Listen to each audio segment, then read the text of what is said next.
Welcome to my friends. Welcome to my enemies. Welcome if you like me. Welcome if you don't. Welcome if you like us. Welcome if you hate us. Just welcome. Good for you. New mug. You can get it at deanblundell.com. Good for you. GFY. If you're someone we like and we like you, good for you. Good for you. Good for us. If we don't like you, it means go fuck yourself. It's just one of those things, right? One of those things that you can double entendre. You can say, hey, listen, my shirt means good for you. Or my shirt means go fuck yourself. It doesn't matter. It's applicable. It's a 2-in-1. It's like the Swiss Army knives of merch stores. So go get some stuff at deanblundell.com. Go to the shop. You can get your nice GFY mug. You can get your nice GFY shirt.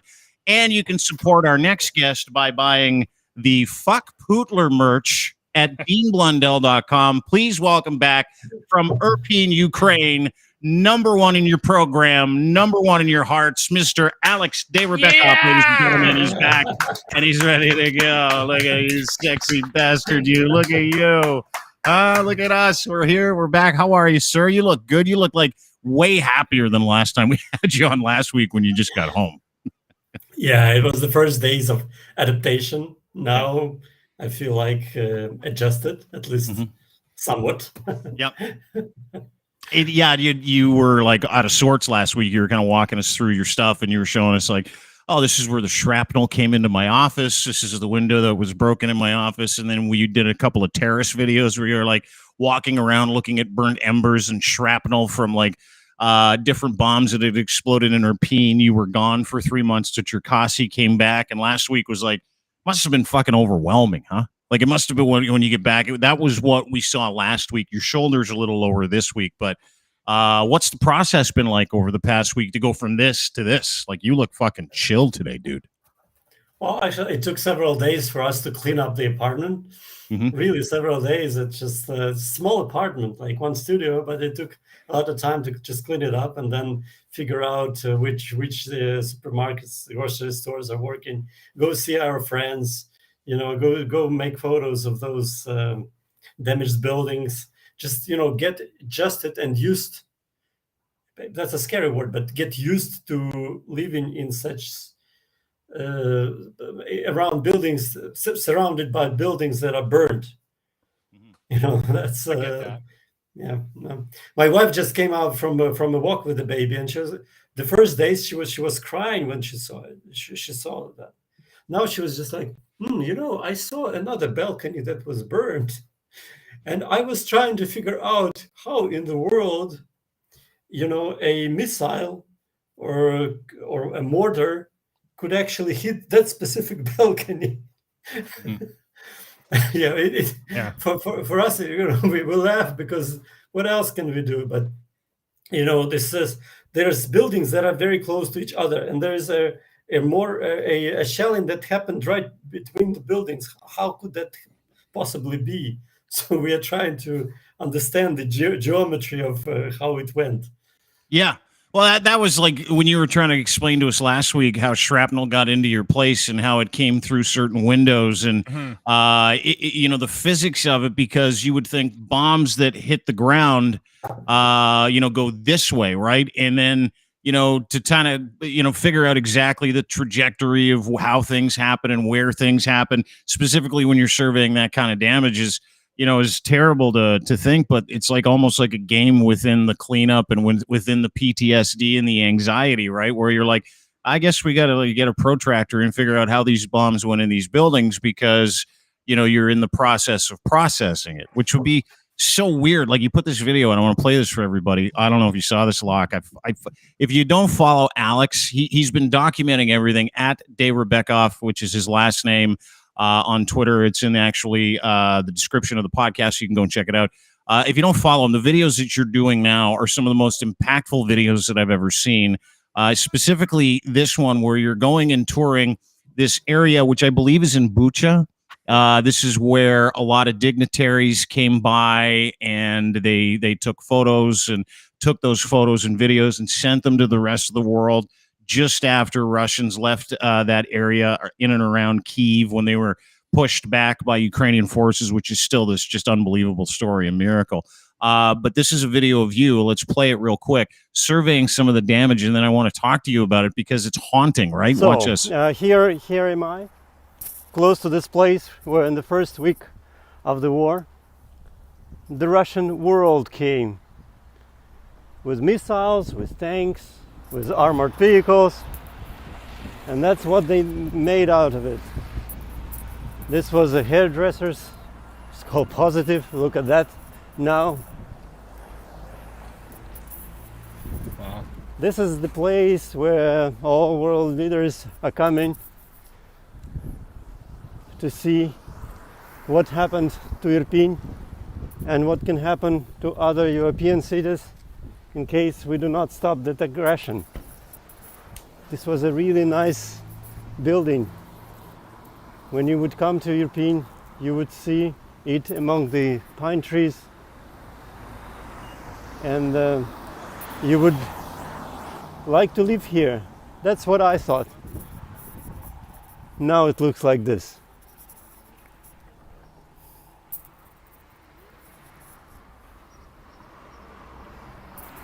On the other side, there are private houses, like an entire place is burned. I saw it from drones, and it's burned, like everywhere. That part is Hostomel, that's where they were coming from.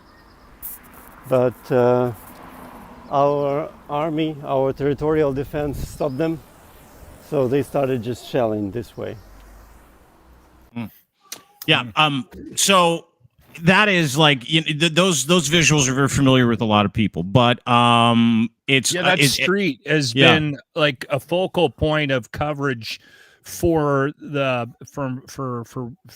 Western world.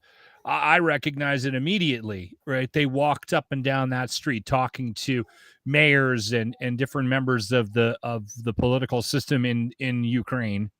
Trudeau was there. A bunch of people were there. Yeah. It's instantly recognizable for us, right? With the coverage we get in North America, right? Yeah. Macron, Scholz, and Draghi, France, Germany, and Italy leaders came several days ago. Ben Stiller visited that place yesterday. Yeah. Ben met with the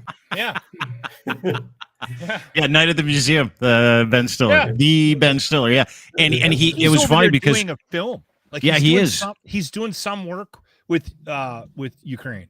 Mm-hmm. Yeah, well, he's actually a United Nations ambassador. Just like Angelina Jolie, I believe.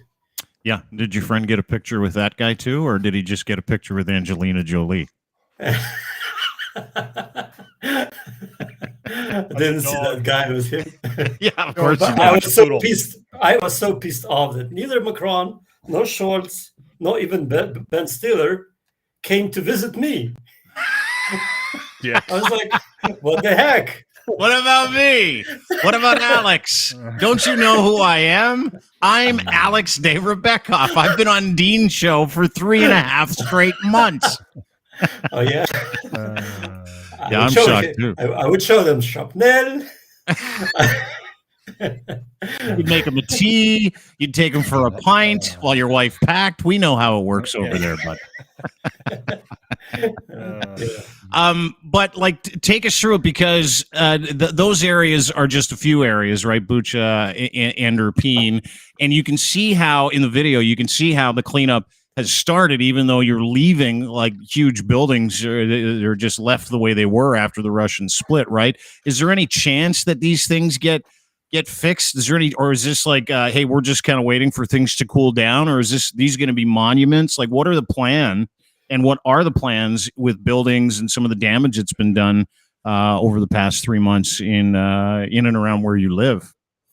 Well, first of all, there is a government committee that comes and checks every building whether it is suitable for living or not. So I believe this one is not, or at least half of it is not. Doesn't look like it. Yeah. So it has to be completely demolished and rebuilt. But our apartment complex that I showed you a part of is approved for living, so it's fine. And now some of the walls have been restored already. This is and the roofs the most important parts, because if you don't restore the roof, every apartment would be flooded with water. But there's still lots of glasses broken. For example, a thunderstorm started today, and I could hear parts of broken glass, breaking in the street. So it's dangerous actually to walk when it's quite windy outside. Oh yeah, because you've got like residual damage. Yeah, I mean, either residual damage, and you got the big booming thunderstorms that come through there, and it's like the prairies, right? Ukraine is such a fertile soil area. It's very much like the prairies. If you've seen a prairie storm, those get loud, those get obnoxious, and shit shakes. And there's a lot of damage that hasn't been fixed yet, or hasn't been, shored up, if you will. In and around those areas. I was reading something yesterday that said it's going to be, specifically around Irpin and Bucha, it's going to be 3 to 5 years before they get back to a point where they can safely tell people, like, hey, this is, assuming obviously you continue to win the war, assuming that things get better and better every day, which they are. It's 3 to 5 or 7 years on the outset before, everything, they're saying everything can get back to some sort of safe way of living where you can guarantee that yourself that you're going to walk down the street and not open something up and have it be booby trapped, or not have something fall on you that's already broken. That's what I read yesterday. Is that correct? Well, I didn't read that, but it looks like correct. Yeah. It looks like that. Yeah, it's brutal to see. I mean, it's one of those, like, the damage that's been done. We don't understand it, which is awesome to watch. And I don't mean awesome in a good way. It's just shocking, right? Like, I don't, and it's somewhat normal to you. Like, there's another video that you put out, which I thought was fascinating. It was a video of you going to get groceries. You go to a grocery store. This is you shopping. And we go to grocery stores that don't look anything like this. Here's Alex trying to get groceries. Day 116. I'm in Irpin. Behind me is Giraffe, the shopping mall that was burned completely in the first days of the war. There you can see the famous Vokzalna street in Bucha. Irpin ends there and then Bucha starts.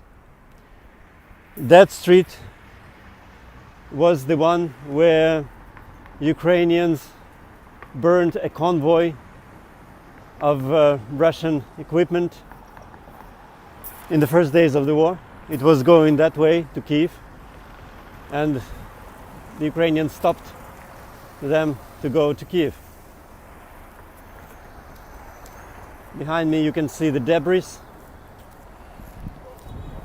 and the burned gas station. Oh, it still works and I got gas again. So happily we have better and better situation. So this is the shopping mall that was burned. Jesus.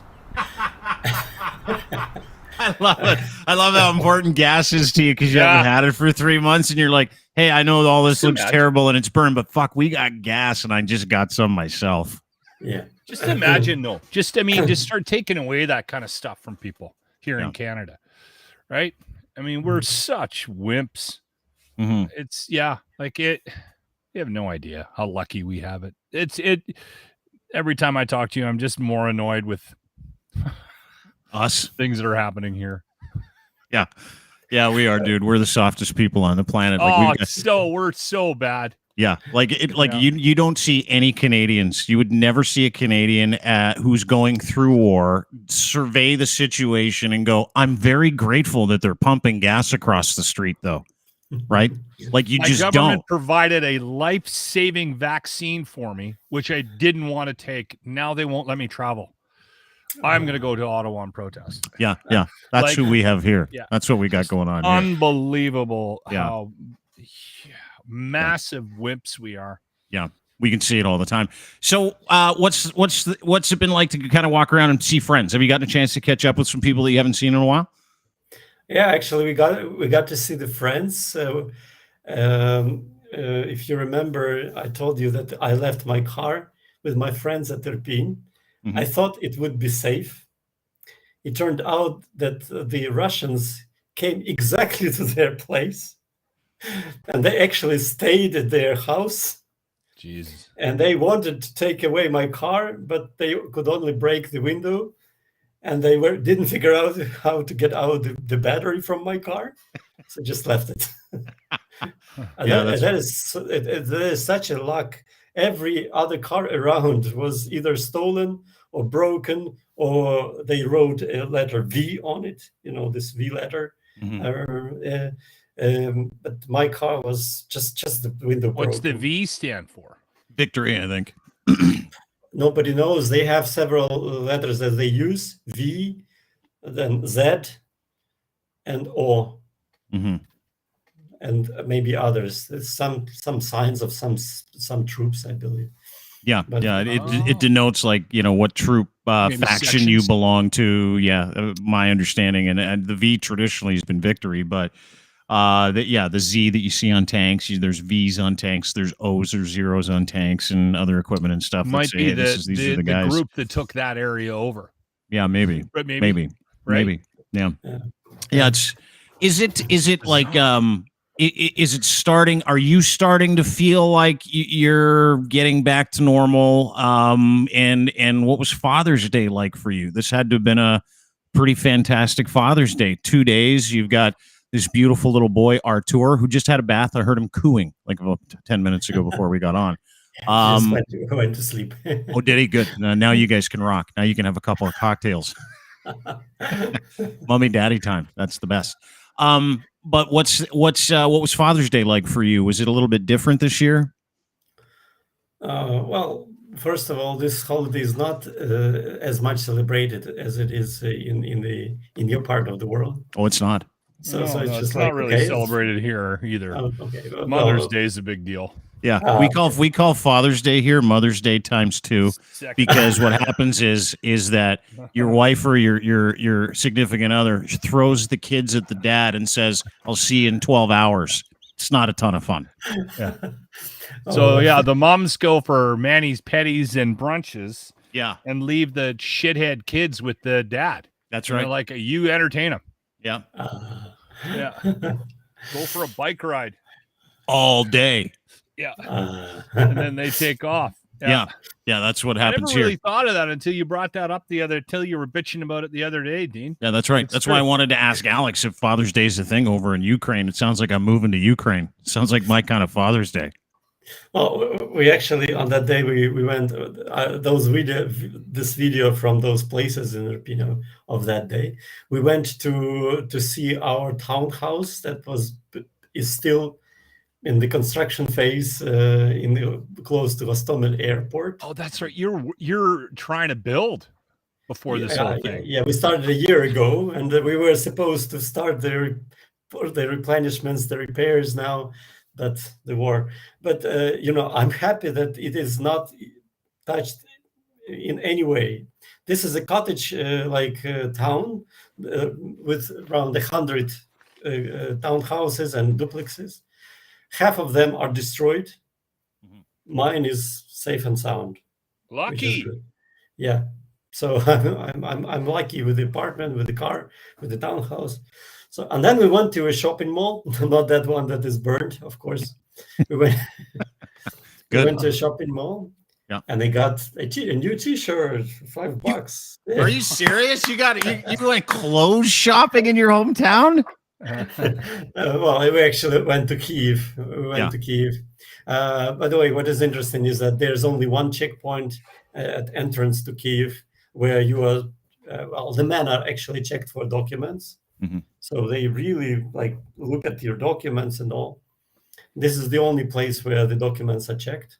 Mm-hmm. That's it. We went there. We went to a restaurant, by the way. Also had some lunch. That was it. So life's getting back to normal a little bit. Yeah, and it's good. Actually, the restaurant we went to, every table was it was completely booked. You're kidding? Yeah, that's good. That's good. Yeah, more and more people at the shopping mall. So it's like, well, this is a new normal. Yeah, this is war. This is the war. The war is still going on, but it's good that the businesses are working. The shop we went to, this We got T-shirts. My wife did some shopping. She was so happy. Was she?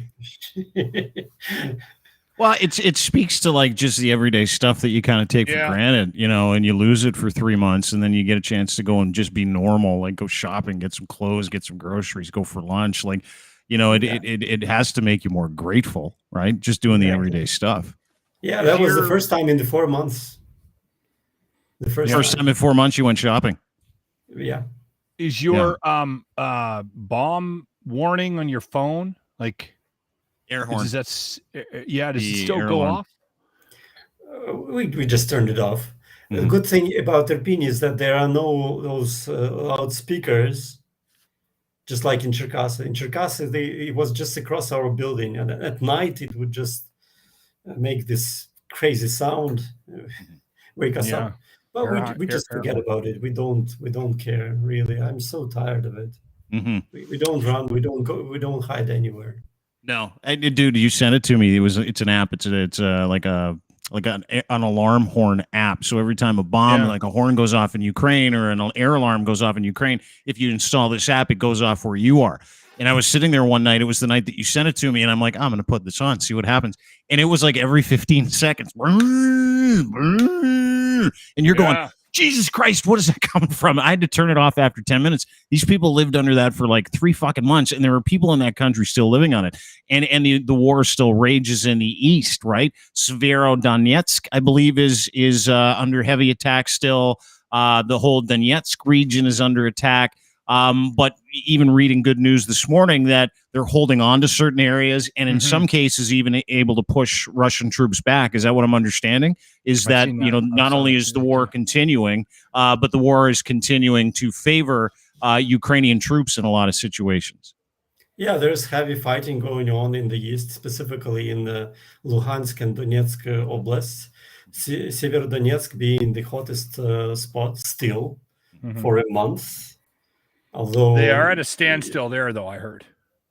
Yeah, there's still heavy fights. And what I understand is that I'm not a military expert, but what I understand is that Ukrainians, with the help of the international legion, the foreign legion, with people from 55 countries fighting on the Ukrainian side, and lots of them are real professionals, like Canadians, Americans, French, who use this battle in Severodonetsk because they are very good at urban fights, although the Russians are not so good at it. They are better off with the terrain fights. So in the daytime, they would step back, and then at night they would do counterattacks. I mean, Ukrainian side would do counterattacks. And that's how we did it for the past month at least, and it was pretty exhausting for the Russian side. Are you hearing of, in terms of pushing back? Are you hearing anything about new equipment coming in? I know that that's still a problem. I heard yesterday that Zelensky asked for like 1,000 more howitzers. Just like give us all the stuff you have: MLRS systems, multi-rocket launch systems, And are you hearing that you're getting more stuff, or like what is the what's the word on equipment? I guess would be the question I have. Oh well, in the media informing that we do not have enough. We have more than we used to have. We have more than 120 howitzers, I guess, just from the States, if I remember correctly. We have HIMARS coming, and they will probably be here on July 1st. So in a week, basically in a week or 10 days from now, we will have HIMARS, those really good MLRS systems that can hit as long as 50, 60 miles. Yeah, which is great. You're getting more long. Yeah, that's the reports we keep hearing too, that there's a lot more long range equipment coming that you guys have been requesting. I mean, you can break it down specifically, but from what I was reading, Ukraine is really good at, like you said, at that combat, close quarters combat, But where they're losing ground quite often is when Russia backs off and fires long range stuff.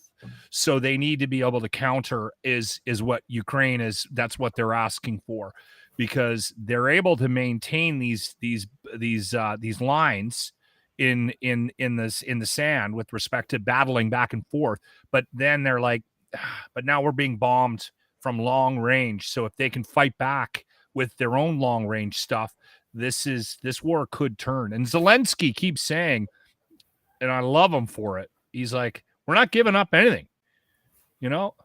Bite me. We're going to fight back. Every inch of land you've taken from us, we're going to take it back. And I think you guys are going to do it. I love it. When he said that on Father's Day or the day before Father's Day, I was just like, yes. Yeah. Yeah, exactly. Well, actually, last week, there's more and more signals of the West to support what you just said, what Zelensky said. Last week, the French Minister of Foreign Affairs and then the president himself, Macron, actually said that we will admit the victory when Ukraine gets back all its territories. So I love which it. was good. And by the way, last week, I hadn't noticed it before, but probably last week was just the day when Macron and Scholz and Draghi were here, which was a very important signal before the EU summit in Madrid this week. Yeah, they came here with a signal that that's huge. We support Ukraine and we want it to get candidacy for European Union. That day, Ukrainian army hit a weaponry or armory. I don't remember the right word. Munitions. It was a munitions warehouse. Yeah, with all their shit in it. Yeah. Yes, it was the most important in the occupied territory. One of the most important, if not the most important. It had a really huge amount of weaponry and armor, and Ukrainians hit that same day when they came, which was a great news. And then the next day, Ukrainians hit another warehouse in Donetsk. So it was a fantastic achievement. Oh, dude, and the explosions, the video of the explosions on Ukraine weapons tracker were like nuclear explosions. That's how much ammo the Ukrainian army demoed, like in both situations. And one was like these explosions that we're seeing are things that we're like, wow, I've never seen anything like that in real life. This is one of those ones where you're like, that had to be the biggest. That had to have been the biggest explosion I have ever seen in my life. That wasn't from the Enola Gay back in 1945 being dropped on Hiroshima. Like it was that vivid explosion, and it kept going, right? Like that's one of the things that you guys have done so well is you've kind of got behind these enemy lines, or you figured out where they're keeping their shit, and you just keep bombing their shit. Like it's not just them; it's guys and tanks and armored vehicles. And what they do is, and you can see it, is this indirect fire where Ukrainians will target these tanks and they'll target them from drones up top, right? And the drones look down on like farmland or houses, and all of a sudden you see this little square that goes around this thing next to the house, and you can't see it. Like with the trained eye, you're like, what are they? Oh my God, they parked a tank right next to the house, and Ukrainian forces just go, we don't give a shit. Boom. Boom, and it's over and over and over again, to the point where I read yesterday it was like 3,200 tanks have been destroyed, something like 800 have been stolen by Ukrainian forces. Like it is on. Like none of these guys are getting out alive. And the funny part for me is that they just keep sending guys in, but Putin's not a smart guy, according to a story that I read this week, and it comes with a video. Have you heard about his poop fisher? I have heard. Have you heard about this guy that goes around anytime Putin leaves Moscow and he has to go number 2? He's got to go boom, boom, do a duty, drop a deuce, take a dump, all those things that he has to do. What he doesn't trust that foreign powers won't go into the sewer system to find his poop and analyze it to figure out how sick he really is. As we know, Putler has cancer and he's got Parkinson's and he's drugged up half the time and he has to leave meetings but I want you to watch this. See this guy right here? I want you to watch a video. Let's watch it together because it's embarrassing for Putin. He literally has a security guy, part of the FSB, in charge of fishing his road dumps out of toilets when he has to go to the bathroom, bagging them up into a special suitcase and sending them back to Moscow. It comes with some writing, so hopefully you can actually translate this for us, Alex. Look at how unhappy he looks. The poop carrier. That's what a job. I keep noticing. Yeah, what a job. Yeah, I just want to know the collection process. Like I don't know if he's scooping it out of the toilet. I think he's shitting into something specific, like in a hairnet. Yeah, like he's shitting into a net that they put over top of the toilet, and they're like, "Okay, here we go." Probably takes those hair things you wear in the shower cap. Shower cap. He spread it across. Shower caps. Probably. Here's the video from the hotel. Or another idea, that guy is probably carrying a convertible toilet in his bag. Let's watch it together. Here's the video. It's great.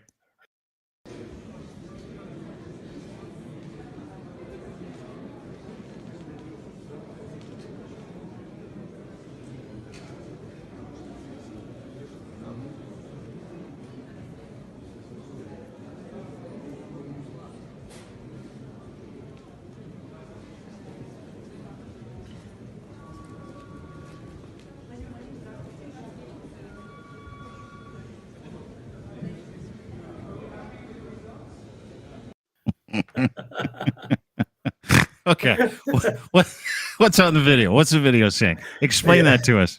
Yeah. He walks. Putin walks into the goes bathroom, accompanied by 6 guys, which is funny by itself. Accompanied by 6 guys. One of them walks out with a suitcase in his hand. And now we know what this suitcase has. Poop case. That's his legacy. His legacy is going to be that he can't fucking fight to save his life. His army sucks. He's a terrible leader.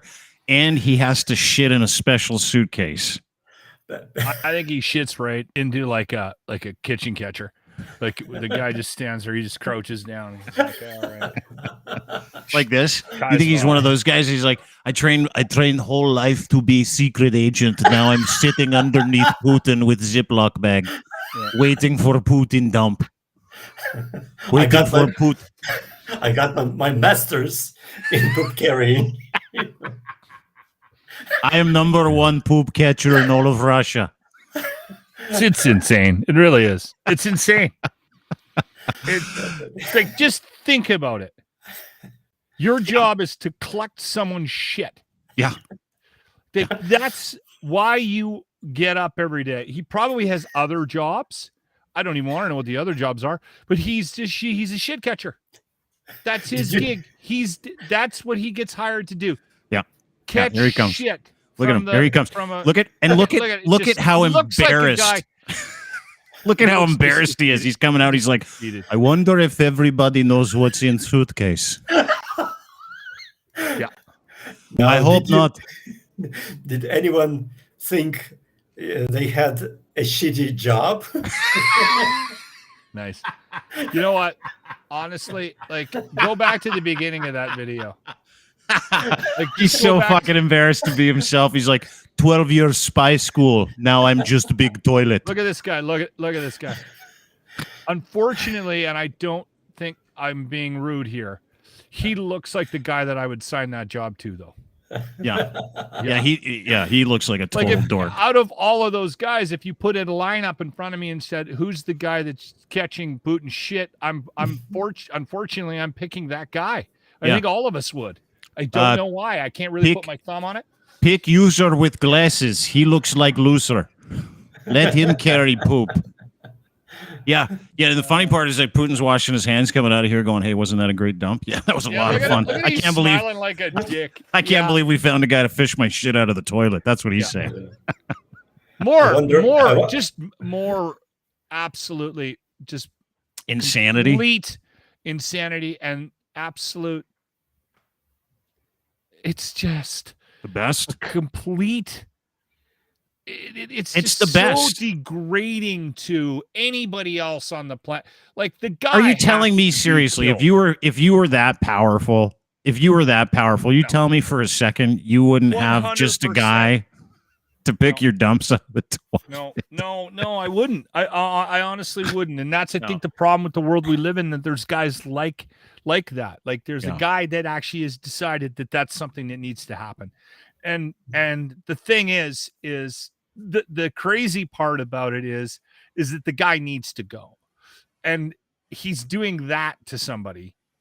Maybe, hey, shit catcher, do us all a favor. How do you explain that on your resume? His ass. How do you explain that on a resume? Alex, you're a headhunter, right? For a living? You're a headhunter for a living? That's what you do? Yeah, like, if that guy's resume came across your desk, would you be like, fuck, he'll do anything? Yeah. I don't know. Didn't think of that weird. But I'm wondering what the other 5 guys were doing in the bathroom with them.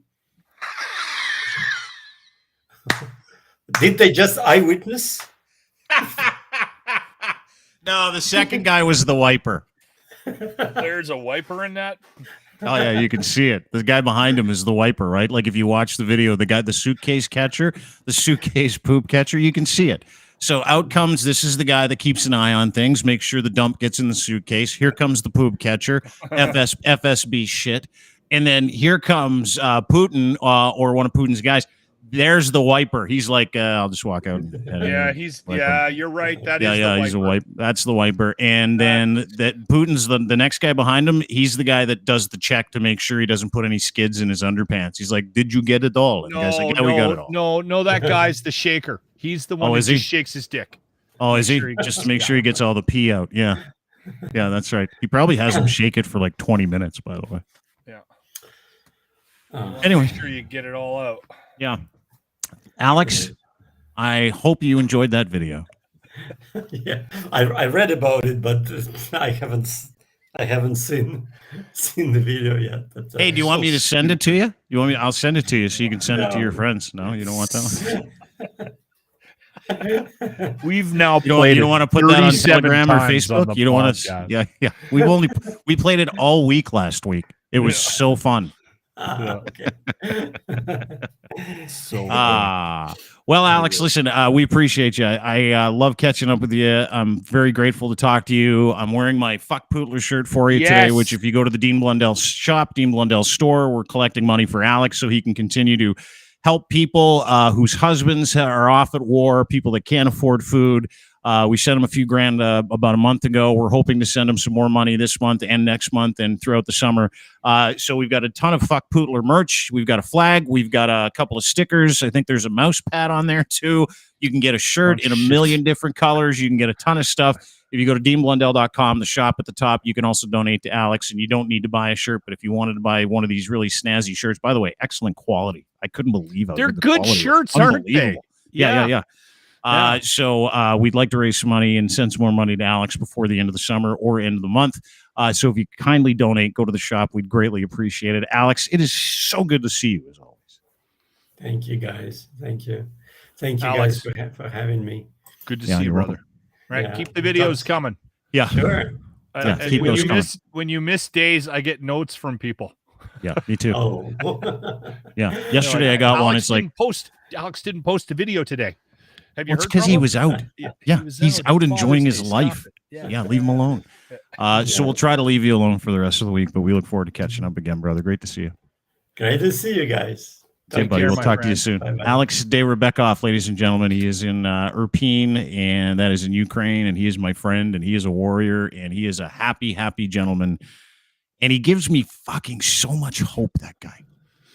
Like, just, we sit around and complain. We're a bunch of complainers, right? And we kind of touch on it. And anytime we talk to him, I don't want to go, hey, get a load of how big of losers we have in this country. Well, even ourselves, we could look inward as well. Mm-hmm. I mean, some of the things that I get upset at, I had a fight with a kid at the A&W drive-through window like 3 weeks ago because I had to wait for him to make me coffee. Were you pissed? Right. Like, I mean, that. Yeah. Lack of perspective for everybody, right? You have a guy like that on who literally has been helping with the war effort. Literally had to just run away from his house, had to grab his family. I'm glad he's home.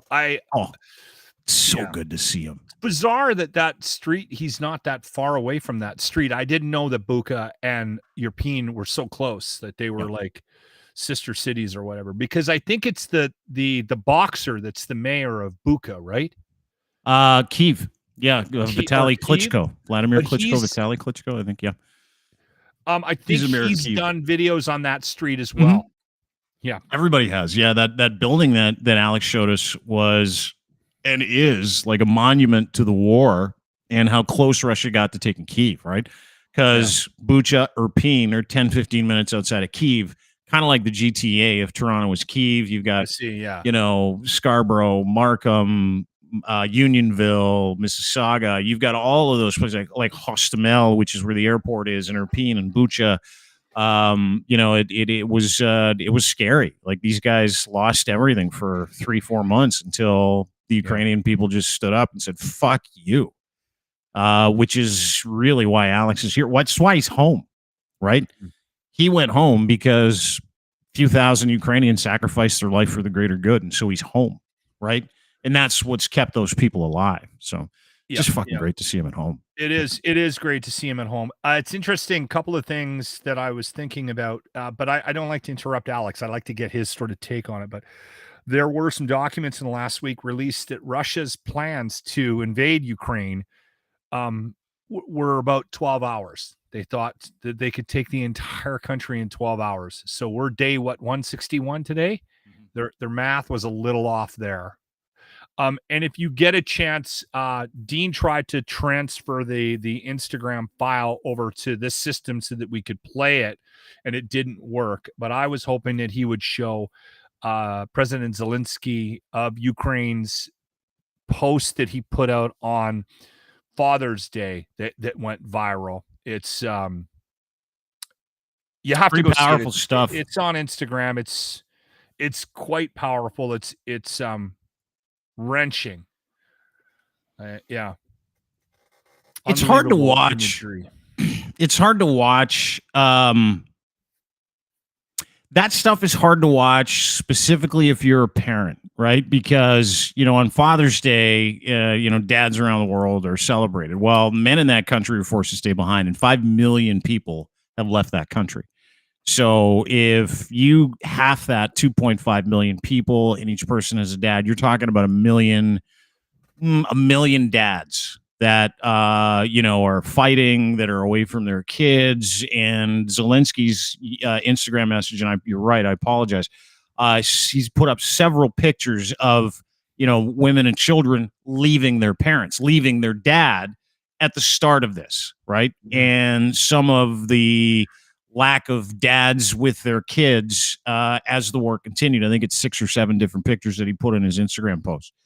And it's like, it's just another layer that we don't stop to consider, right? In our comfort in, the Western part of the world.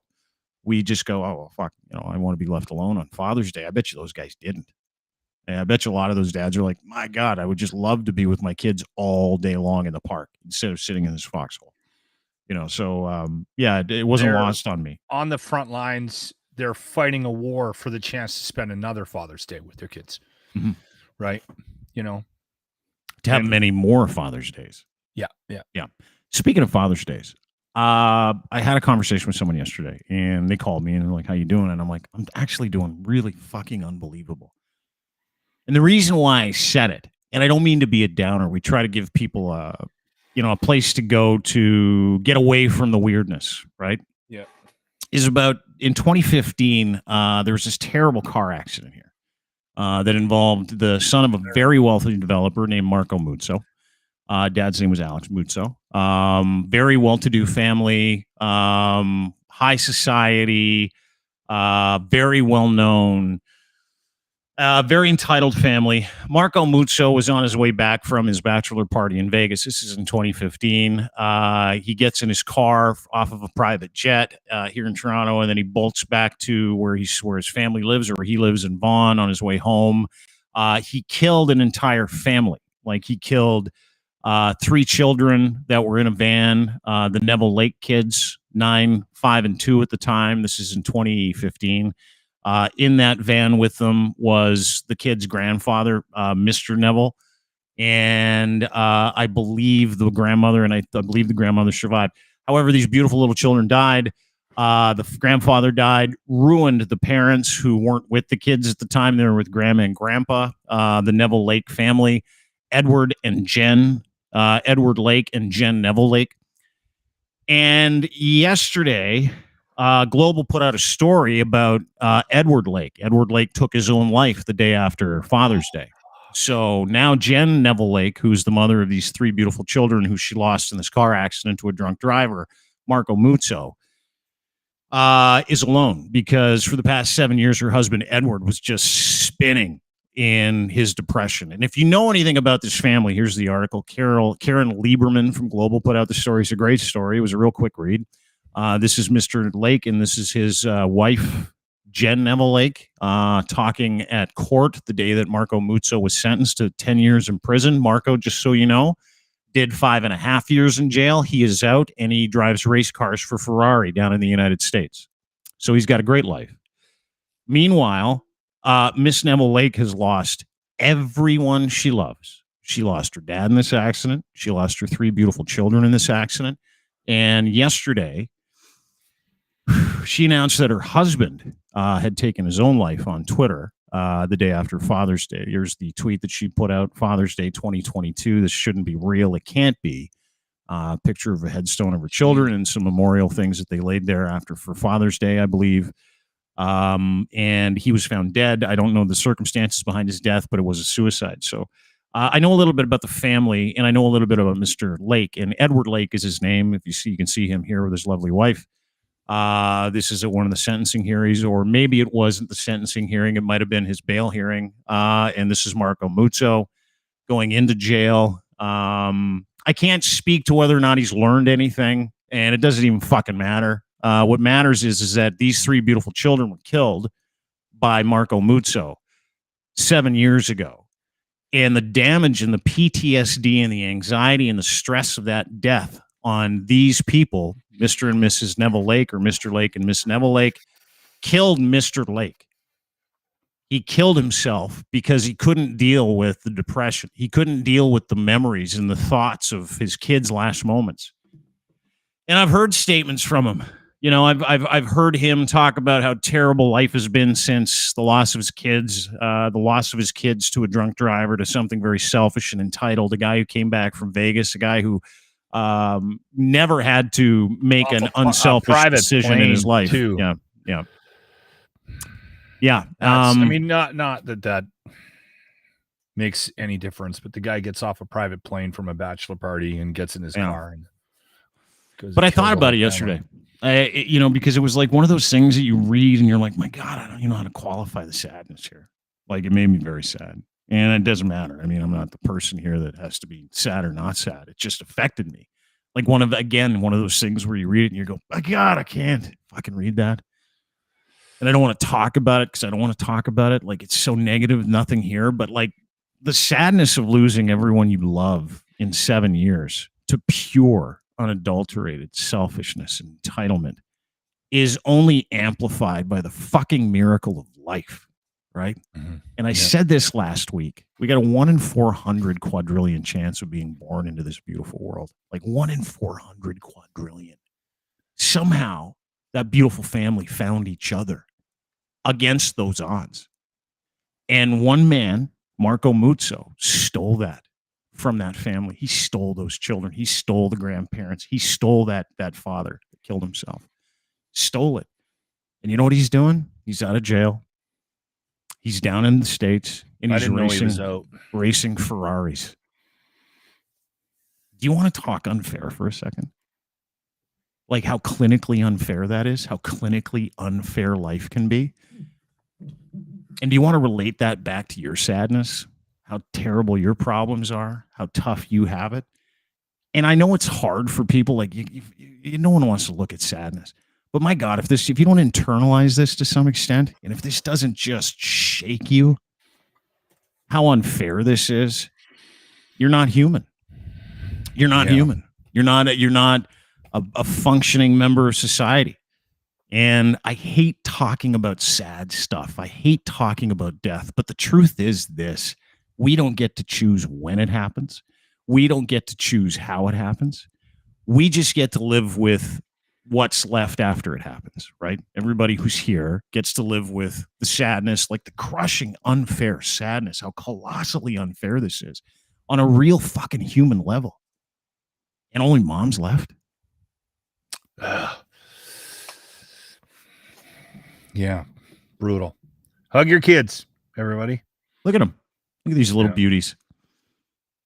These little tender kids. This dad that took his own life because he literally couldn't live with it. I don't know if I would either. You know, and there was a lot of people in my, because I mentioned this yesterday on Twitter, and a lot of people in my mentions are like, suicide's incredibly selfish too, because I talked about how this was selfishness and entitlement that killed this whole fucking family over the course of 7 years, took everything from Miss Neville Lake, fucking everything. And I had people go, well, suicide's selfish too. You want to spend 7 years dealing with that kind of fucking anxiety and stress and pain and grief misery and suffering, and tell me that you're going to want to stick around for that? That guy got relief, and he also left behind way more damage, right? All of it's selfish to some extent. But as Lochlin says, hug your kids, be grateful for them, right? Remember selfishness and entitlement and what it does too, specifically when you're drinking and driving and acting like a fucking idiot. Just bizarre to me. Yeah. We get these stories every once in a while where there's something that just on some level, it just, you can't even process it. The shooting in with the kids, all the 10-year-olds down in Texas, that's another one. That story, unfair. I remember when that broke, I just had such a hard time just even looking at the headlines, not even digging into it. Just ugh. Right? That whole family, just the worst. Right, you're right. There, it's just it's an incomprehensible level of selfishness and entitlement. And then the guy, what? The guy gets 5 years for destroying an entire family. It's amazing. Amazing. He got no. He got 10. Learned so much that he got out in half that time after killing 3 children. Yeah. 5 years for killing 3 children. Like, what the fuck are we doing?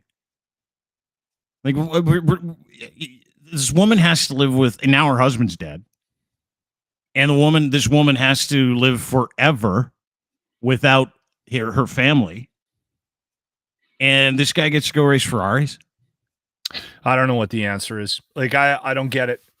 There's inequality in the world sometimes, and again, I try to ignore it because it doesn't. I can't compute it. I can't rationalize it in my mind. Things have to be fair, and they have to be even. And when they're not, my brain goes ah. Yeah, it's colossally unfair. Anyway, thoughts and prayers don't even cover it, but just heartbroken for Miss Neville Lake. And I don't know if there's a fundraiser for the family. I don't know anything, but we'll pass it on to you if we find out. And just keep these keep these people in your thoughts. And if you do, well, hopefully, not that they go the mom can find a way to. Yeah, I hope so. Find something, right? Changing subjects. Rod Black, legendary sportscaster Rod Black, is going to join us in a couple minutes. We're going to talk about the Joe Carter Classic, which we're excited to be helping cover. This is, of course, this big golf tournament that comes up every year. Super celebrities go. Rod's on the organizing committee. He got us some tickets. We're going to be going there on Tuesday, Wednesday. You got the Skins game, and then you got the tournament. So we'll be talking to a bunch of people. So Rod's coming up in a couple of minutes. Did you want to say something? Sorry, you've got an interesting voicemail. Is that correct? Yeah. I'll play it here. That'd be great. Rogers wireless voicemail. I don't know what to say about it. I'm just going to play it. One saved wireless voice message. Excited to hear it. Saved message. Yes, sir. I hear you and Dean Blundell talking on his YouTube channel now and then. I see you're in Edmonton, and That's where I was raised out of hell in 2014, so you're entitled to know the same truth Mr. Blundell knows. If you have any questions, David Amos, 506-434-8433. I'm sending you an email at lochlincross@shaw.ca. Which is my Hey, email the address, cops by the for way. me, will ya? Say hi to the cops for me, will you? To erase this message, press 7. To Can you play reply that to again? it, press 8. Can you play that one more Save it, time? Press 9. I forget which number to hit to replay. I think it's 5. End of main menu. To check your wireless voice message, press 1. To Just send press a voice 1. message, press. First saved message. Yes, sir. I hear you and Dean Blundell talking on his YouTube channel now and then. I see you're in Edmonton, and that's where I was raised out of hell in 2014, so you're entitled to know the same truth Mr. Blundell knows. If you have any questions, David Amos, 506-434-8433. I'm sending you an email at lochlincross@shaw.ca. Say hey to the cops for me, will you? Say hey to the cops for me, will you? So what do you think that is? Is that a threat? Is that, by the way, that's your personal voicemail, right? You got that on your personal voicemail. I and haven't he knows your hidden my address. cell phone. Like, I mean, I haven't gone to great lengths to hide it from people. I mean, it's, if I don't want to get a call, I'll just block you. I've got people blocked that I don't want to hear from. And I mean, I had it on my signature in my email. Yeah. Right. So I don't care that he got my, I didn't pick it up. I didn't know the number. I don't know who the guy is. He's from New Brunswick. I probably shouldn't have. I forgot that he had put his number on here. His name is David Raymond Amos. Yeah. And he on and he sent us a Twitter bunch of emails that made no sense, like this one about the Klondike Papers and Timothy Caulfield and Saskatchewan and CBC and nonsensical shit. This is another one that he sent about hate crimes and this and that and the other, like the kind of like legitimately chaotic shit you would see from someone who is super fucking mentally and emotionally sick. Possibly schizophrenic, I think. Schizophrenia is, I think, sometimes also comes with like high degrees of intelligence in some regard as well.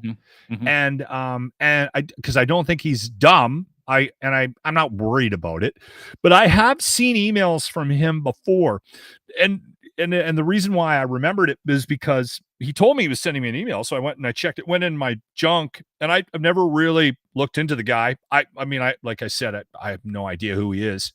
But he prides himself in being the voice against politicians. Like, he goes after politicians. Like, if you look at the list of people that all got emailed, it's a bunch of politicians and a bunch of media personalities. Yeah. So you and I were included on that. And I have gotten stuff from him before. I've gotten emails from him before. So I guess he's probably the reason why he mentioned the cop thing is because he probably thinks I'm going to phone the police. What? Because I'm worried that some nut job in New Brunswick is going to, I don't know. I'm not going to bother the police with it. I'm not concerned about it at all. I've decided, because I like to fuck with people like that. So what I've decided I'm going to do is I'm going to, every time, because he looks dirty, every time I hear from him, I'm going to tweet him hygiene tips. So you did too. I get any response? I did. I sent him some hygiene tips. Yeah, you sent him like one of those like 7 keys to a cleaner mouth articles, right? Floss is your friend. Don't say nope to soap. You know what? And I don't even care. Is a thing. The thing is, the way I'm wired, I don't even care if he doesn't get it. Yeah. Because it's for me. Sometimes I do stuff just for my own entertainment. No, he didn't respond back. No. No, of course he didn't respond back. This is what every single one of those guys, like, dude, on a daily basis, and you know this through, DeanLundell.com. Shelley looked him up. Oh my God, dude needs a shave and a haircut and a shower. Yeah, he did.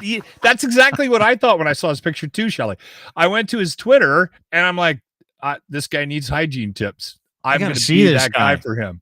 Does he David go by Raymond Amos?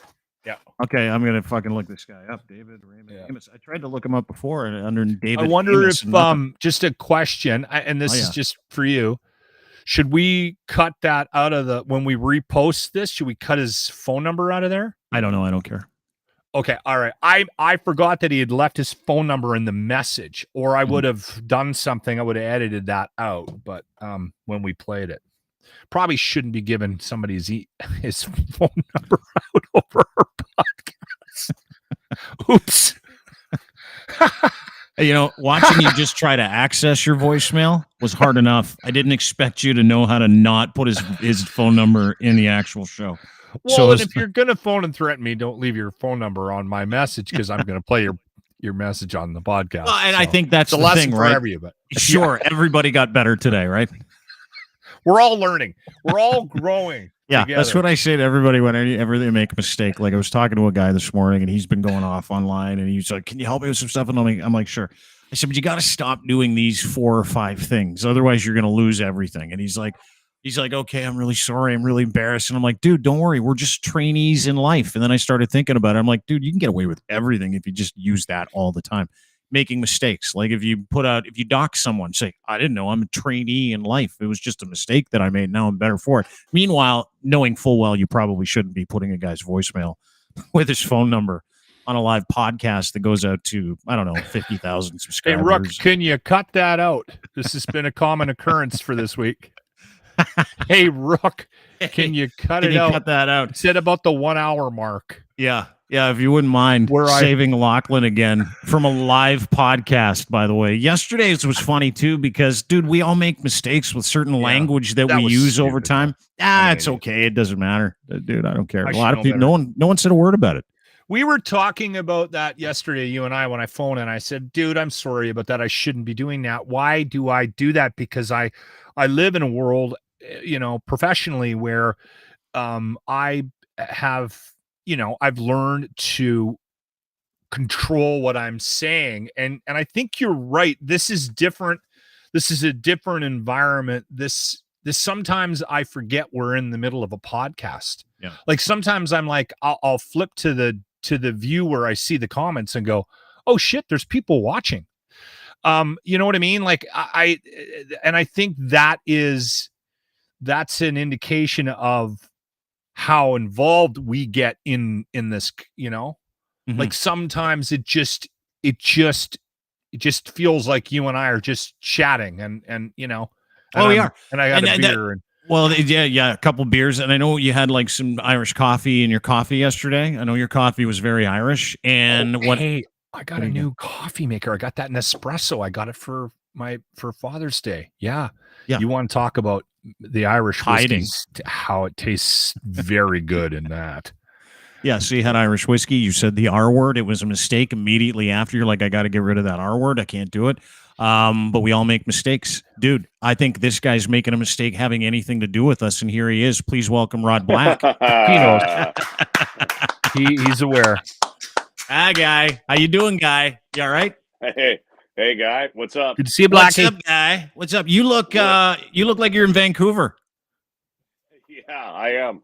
I'm here for a few days this week doing an event for our great friends at TD Bank. There's a nice commercial. Are they a sponsor of your show? They are now. Not yet. Our Kiv Law Defense Lawyers are a sponsor of our show. They just started today. Kiv Law Defense Lawyers in trouble with the law. Want to get your life back? Can I get their number? That would be nice. Thank you. Yeah. What are you doing? So what are you hosting event? Is that what you do now? Like you because like I don't know if anybody's seen Rod. We're going to talk about the Joe Carter. Bar mitzvahs, car washes, birthdays, stripograms. No, I do a lot more than that. But this happened this happened to fall into place Car this week. So car washes are slaps the old Speedo on and heads out. Yeah. I usually put it on backwards and it fits better. I don't know why. Hey, speaking of car washes, I should turn my camera here. Oh no, you look good, dude. Yeah, you look great. There we go. Is that better? Yeah, it's perfect. All right, there you go. Speaking of car washes, do you remember when you were a kid growing up in the prairies? I grew up in Saskatchewan. Lochlin grew up out west. You grew up out west. And your hockey team, baseball team, Cubs, Scouts, you would go on these bottle drives all the time, and you got so excited for those bottle drives. You remember that? And car washes and stuff like that. You thought they were big events. And then you look back on it now, and you're like, it's fucking free labor. That's all it was. Or what were you had to sell those almonds, chocolate almonds that were really stale for a long time, and you sold them to everybody, and you thought you did so well, then you realized you just raised 50 cents. Yeah, the chocolate company. Well, there we go. The chocolate company. There you go. Yeah. The chocolate covered almonds. Those were offset. Those are like going back there. That's perfect. The chocolate almond shit was like the only thing worse than that was the magazine sales that your school made to do all the time. Remember that? You go door to door as a child, and you're like, anybody want to buy People magazine? And they're like, what are you, 7? Did anybody ever get those magazines? I don't think so. I don't think so. Or you clearly got the discs. Yeah, discs from the disc club. That worked out great.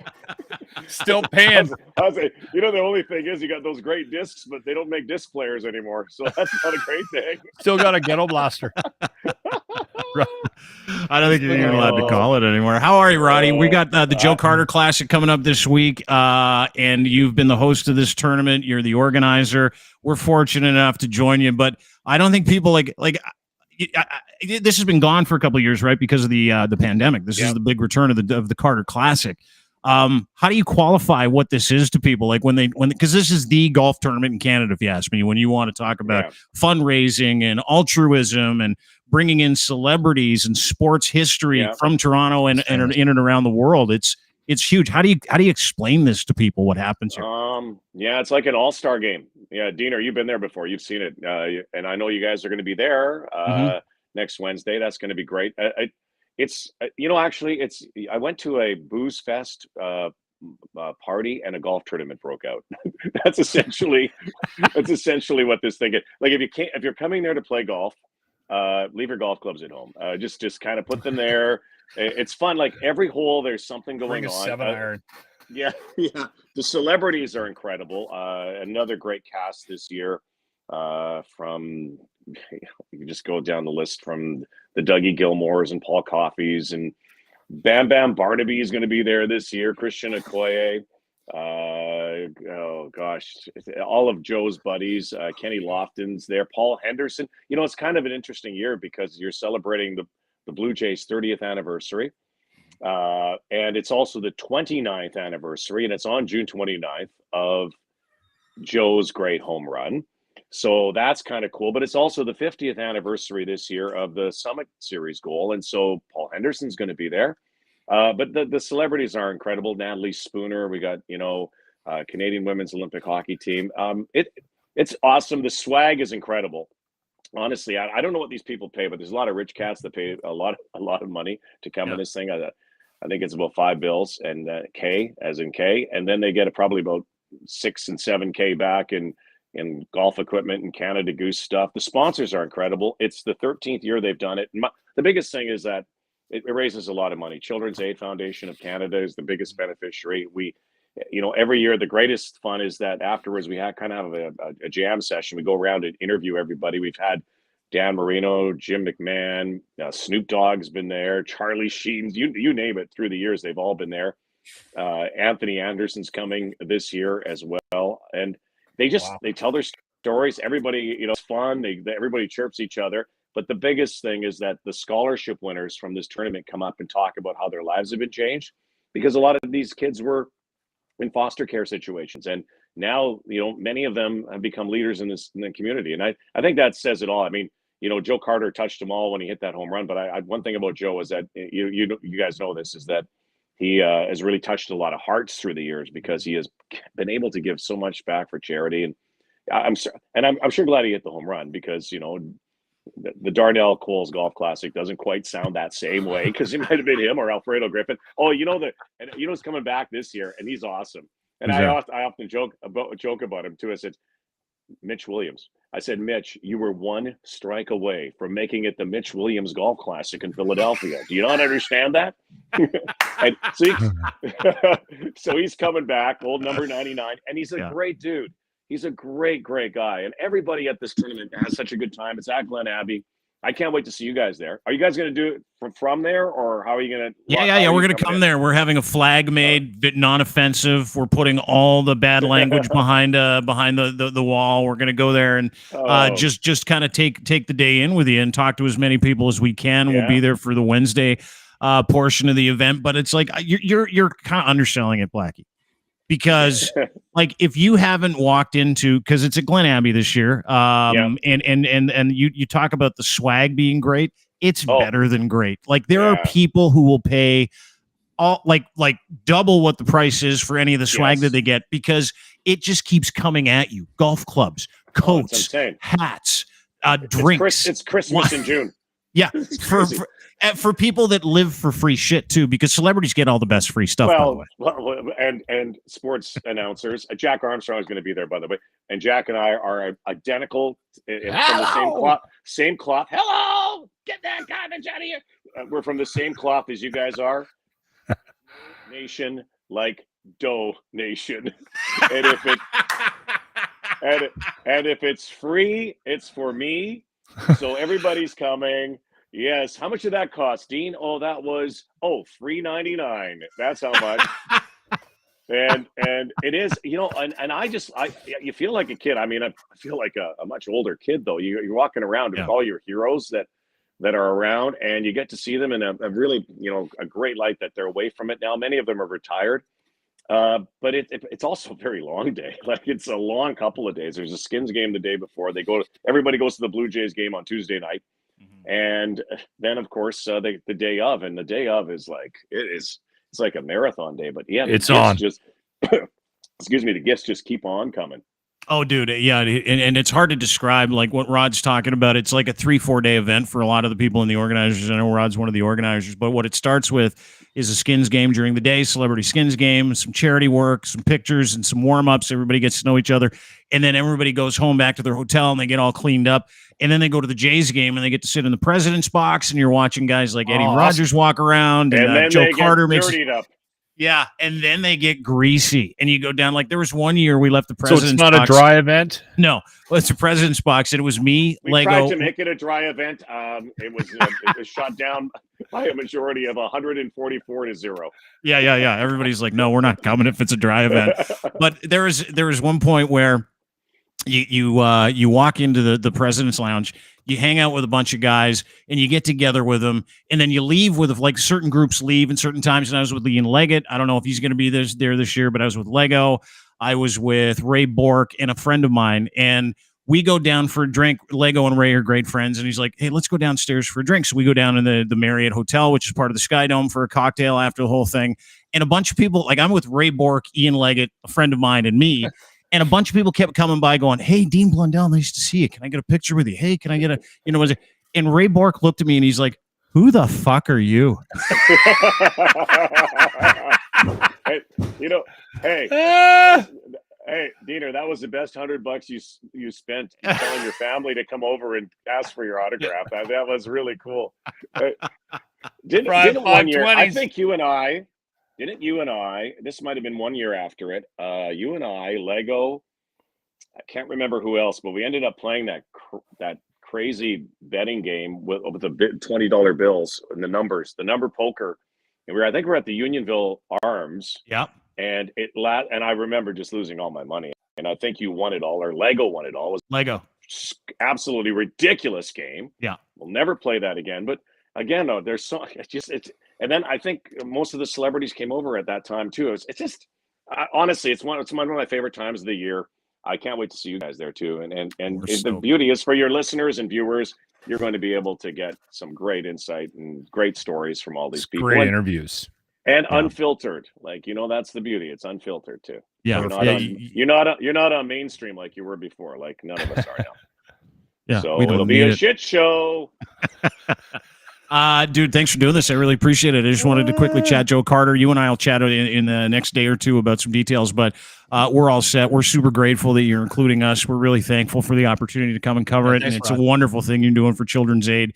Millions of dollars have been donated back to Children's Aid, and you and the rest of the organizers have always done an incredible job volunteering your time to make sure that this thing goes off without a hitch for the greater good so that you can give back. And it's one of the great things about yourself that not a lot of people talk about is this altruistic spirit. If you have never gotten a chance to watch Rod Black work on behalf of charity and then MC an event, there is no one better. Like literally the very first Joe Carter tournament 13 years ago I was at, and they're like, Rod Black's MCing. And I'm like, oh, that'll be fun. Rod's a great guy because we used to fight each other in hockey all the time. And I'm like, I've never seen you MC an event. And at the end of it, I'm like, everybody was like, did you see Charles Barkley? Did you see Jonathan Ogden? Did you see Kenny Lofton? I'm like, did you see Rod Black's MC fucking masterclass up there? Seriously. Well, yeah. Well, whatever, you know, like hey, guys got to make a living. I got a lot of mouths to feed, so whatever. But I appreciate that. I love emceeing events. I love hosting events, and always for a great, if it's a great cause. And the beauty is that's what this whole thing is about. It's all about, like, at the end of the day, I know my liver's going to be hurting. I know my head's going to be hurting. Probably need a couple of days rest. But the bottom line is, well, you get a lot of free stuff too. But you know, it really is. It really is for the kids and for if we all have an opportunity, you do it, Dean or Locke, you do it, you guys. But you get an opportunity to help somebody. Why wouldn't you use your voice or whatever you have, whatever skills you had? It's certainly better than if I was like a male stripper because I could not make any money. So that's how it works. I'd stuff money in your G-string. I would. These mics in front of us come with a responsibility to give back. I've always thought that. And I think most of us in this business see the value of what this is, and if you can use it for good to give you a bit of karma to be a jackass, all better. I mean, you might as well have fun. And you know, it's just we do have some of the other celebrities. Elon Musk is not there. Donald Trump not there. Will Smith surprisingly said no. Still in India. Will Smith surprisingly said no. The Kardashians, no. No. Kanye West, no. But it's Pete Davidson? Still got it. Pete Davidson. Pete will be there. Pete probably will be there. Pete Davidson probably will be there. Him and Machine Gun Kelly are the entertainment. Oh yeah, for sure. Who's the musical guest this year? I don't even know. Tom Cochran's coming. Tom Cochran. Life is a highway. Yeah, Life is a Highway. You know, I love Tommy too. Like he's just become such a good friend. He's a good golfer too. Great friend through the years. And he's a really good player. And sometimes I get caught up and realize even when I'm around him, go, oh my God, that's frickin' Tom Cochran. And you know, and you think, and you start singing Life is a Highway, and you realize, and then he was telling me how much money he actually made. He made more on Life is a Highway from the movie Cars.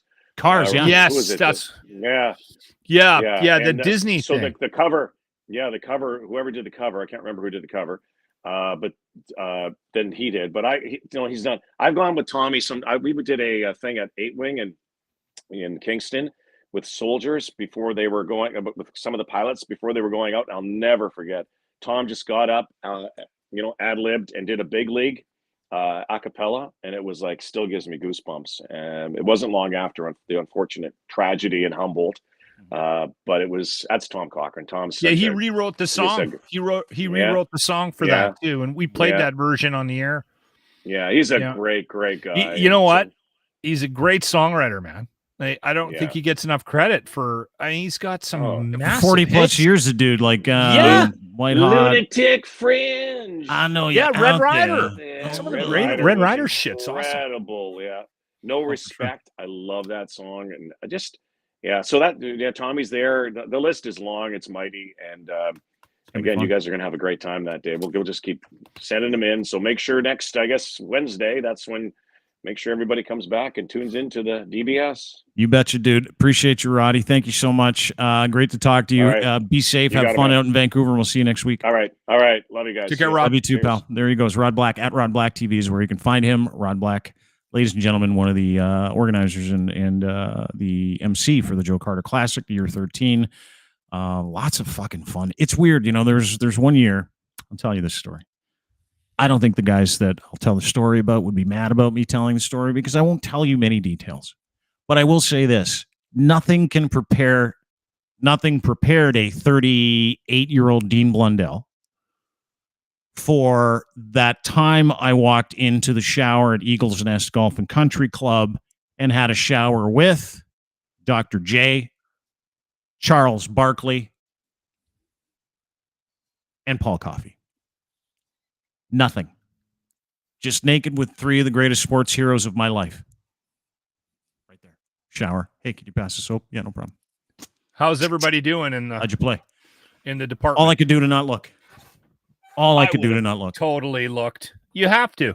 After you golf, you get showered, and then you go up for the banquet. You feel nice. You feel fresh. You put on a shirt. I'm in there showering with NBA and NHL Hall of Famers, like just shooting the shit. No big deal. Dr. J's got to have a huge hammer on him. No? I didn't look. I couldn't look. You're lying. No, I kept saying to myself, eyes up here. Don't eyes look. up here. Don't be a weirdo. Yeah.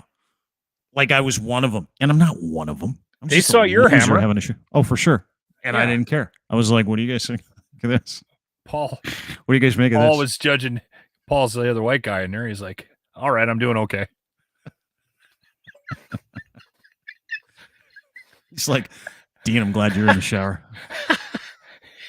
You're bringing the average down. We're bringing the average down. Hey, speaking of dicks, gentlemen, speaking of dicks, have you seen?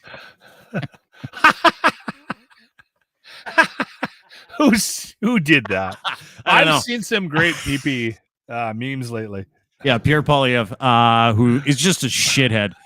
This is a picture that I have up. If you're watching this on YouTube, Dean Blundell Show on YouTube or Dean Blundell TV on Twitch, it's a picture of Pierre standing there, and some genius has like photoshopped a shadow of a cock and balls behind him, so it looks like he's just a big dick when you shine a light on him. And I can't stop laughing. And that came up. And the reason why I found this picture, I was Googling Pierre Poilievre today, just images of him to put in an article, because Pierre Poilievre is literally selling merch, freedom merch. Can you believe this shit? This is a tweet that he put out yesterday. This guy is running for the Conservative Party of Canada leadership, and the Conservative Party of Canada, nothing more than a group of fucking religious extremists that think they're doing politics. That's it. So Pierre is running for Prime Minister, candidate of Prime Minister. He's not even How much fucking is one of those shirts? $46.50. Absolute fucking ripoff. He tweets this yesterday. He's like, join the movement. Show everyone you're ready to unite our country for freedom by getting one of our new Pierre 4PM t-shirts at the pierre4pm.ca shop.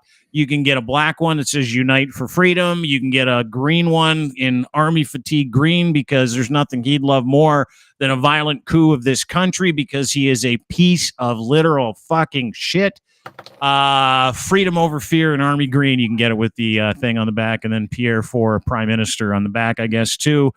Each one of these shirts, $46. I believe it's $46 if I'm not mistaken. Yeah, because and by the way, you cannot pay with crypto, which is strange. Only PayPal or credit card. And after taxes, GST, HST. He charges $46.38 for one of those shirts. I think 46. Oh, this was $75 because you wanted an expedited parcel, so they charge extra for that. But again, no Bitcoin, which is crazy. So, by the way, everybody who owns Bitcoin still can thank me, because as soon as I dumped out, it started to go back up. Did you get some money back or no? I got out. I didn't really lose anything. Okay. Well, anyway, this guy's not taking Bitcoin. You remember, like 2 weeks ago, he's like, "We need to make Canada the freest Bitcoin in the Bitcoin country in the world, where nobody has any idea how much dark money is coming into this country for my conservative logjam of religious idiots." That's what he was up to last week. This week, now he's saying this. That we need a free speech guardian, and that he's going to appoint a free speech guardian, a retired judge, to ensure academic freedom is defended. And then, of course, the tweet yesterday that went out from the Canada Day convoy organizer account. Read Muscroft's comment on the top, though. Put which that one? back up and read that. Which one? The guy that quote tweeted it. Dave Muscroft. Yeah. Read his. A free speech guardian, Muscroft says. I can't even fucking believe this shit anymore. Well, believe it, because the Free Speech Guardian not only has announced that he would like the freedom of hate speech in this country to continue, he's also now selling merch on behalf of these guys. And here's the thing. That Canada Day Convoy account, they tweeted out, hey, they literally said, we just talked to Pierre Poilievre. Guess what he's doing? Is that real? Oh, yeah. He's going to meet with us when he comes. It's totally 100% real. He's going to meet with us when he comes here. He's going to meet with us. So is that a good idea? No, it's terrible. Is he making a bad move? Yeah, it's terrible. But this is just who he is. No, this is strategic. It's who he is. It's what he wants, right? And here's the other thing. Of course he does. And he's a fucking jackass, so he won't. But let me ask you this. How do you think he had an off-the-record conversation with the organizers if he's not involved in organizing? Anyone? Like if the organizers of the Canada Day Convoy put out a tweet saying, we just actually talked to Pierre Poilievre, the guy who wants to be the Prime Minister of Canada, on the phone. He's coming for our event. He supports us and is going to be meeting with us because he supports what we're doing. That is effectively what the tweet said. Mm-hmm. On top of it, so he's helping them organize effectively. And on top of him helping them organize, he's also selling merch on their behalf. So if you want to do some quick extremist math, Pierre Poilievre is absolutely helping this group with awareness, selling T-shirts with that dog whistle trigger word, freedom, on the front of it, which has been the number one word on every single shitty piece of fucking propaganda that these religious extremists and theocratic assholes have been putting up for the last, 2 years. And now not only is he helping them organize, committing to meeting with these jackasses when they get to Ottawa for yet another convoy where they have specifically said they are not leaving until the Prime Minister is arrested by the RCMP. No, wait, he turns himself in. That was what they wanted to say. Turns himself in. He has to turn himself in. And now Pierre Poilievre not only has agreed to meet with them, according to them, and spoke with organizers of this. Magically, he had their phone number. Shocking. But he is also selling merch for them and keeping the money. What a fucking great guy this guy is. That's really funny. Whoever did that's brilliant. Genius.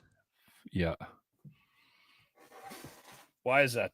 Am I the only person seeing this? You're seeing this, right? You're seeing what he's doing. Yeah. You're seeing the dog whistling. You're seeing him pander to that crowd just to get the leadership nomination for the Conservative Party of Canada, just so he can help these guys attempt another coup in the city of Ottawa on Canada Day. It was Moskrop when we had him on last time that commented, or somebody that we've had on that we were talking politics with in the last 2 weeks, made an interesting point about his Twitter, or his social media, or any of his messaging. It's all negative. I plan on doing this. It's all about, it's just shit talking the leaders or the current state of things. He has not said anything positive. It's a total Trump strategy, right? Like, all I'm going to do is just divide. Yeah. Just divide. It's just negative bullshit energy that he's putting out. And I think people are starting to see it. Unfortunately, I don't know if it's the people that need to see it and realize that all it is just negativity, right? That's what worries me about the state of the politics right now, right? We don't have anybody or anyone, and both sides are doing it. All they're doing is just highlighting the things they hate about what the other party's doing. They're not actually telling you what they plan on doing. Well, they never do. Right? It's just, I'm just going to get rid of that guy and you're going to have more freedom. That's standard, though, right? Like, that's what he says. It's every single one of his tweets. It's about how terrible the world is, how awful your life is, how he's the guy to set you free. And then here's the thing, is that that's all division. That's not unity. right? That doesn't stop him from talking to the world's most divisive fucking religious asshole who pretends to be an academic, Jordan Peterson, about how governments use to divide and conquer to keep control, but he's using divide and conquer words. He's using terrible fucking tropes. He's tapping into extremism so that he can divide and conquer. And then he says, no more divide and conquer. Instead, unite for freedom. So but that doesn't actually, there's no call to action there. There's nothing there. All it is he's saying out loud exactly what he's doing. He's saying he's not going to do what he's already doing. And he's using what he's doing to tell people that their life is over if you don't vote for him. Yeah. And if you read that, you're probably going, if you don't really look at it, you're like, oh, okay, we need a leader like that. We need a guy that's going to stop dividing us. Well, that's all he's doing. That's all he does. But if he says out loud, this is the Trump narrative. This is how he'll say out loud what the people want to hear. Yeah. But all he's doing is just feeding into that same machine. So if you're dumb enough to read that and go, you know what? I like that PP guy. He's not dividing and conquering anymore because he said he wasn't gonna. And that's all he does in every single one of his tweets. Right. Every single tweet is about something negative that had nothing to do with him, that he tries to use as a collar to hang on everybody else because he's a pussy. He's legitimately a pussy. He put this up today. Halifax Examiner told a story about, I don't know, who cares? And he goes, we need the emergency committee hearing to investigate the Halifax Examiner allegations. RCMP boss promised PMO to leverage for mass murder, political gain. Dude, you're helping the fucking coup convoy organize another fucking camping trip downtown Ottawa, a bunch of people that wanted to hang the prime minister, and you think that there needs to be an investigation into other shit? No, there needs to be an investigation into this jackass. That's it. There needs to, and it's not done there, dude.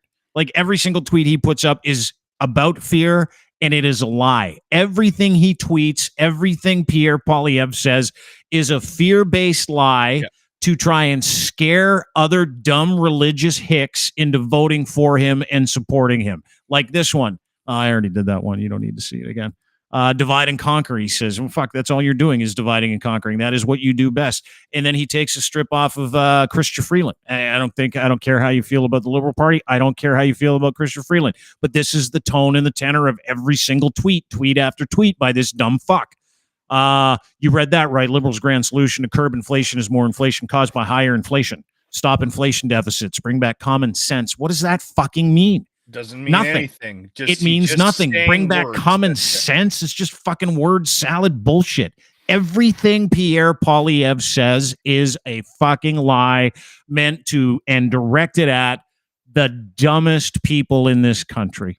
And they fucking lap it up because they're the dumbest people in this country. The thing is, I don't think it works, to be honest, anymore. I don't think it actually works to not spend all your time attacking your opponent.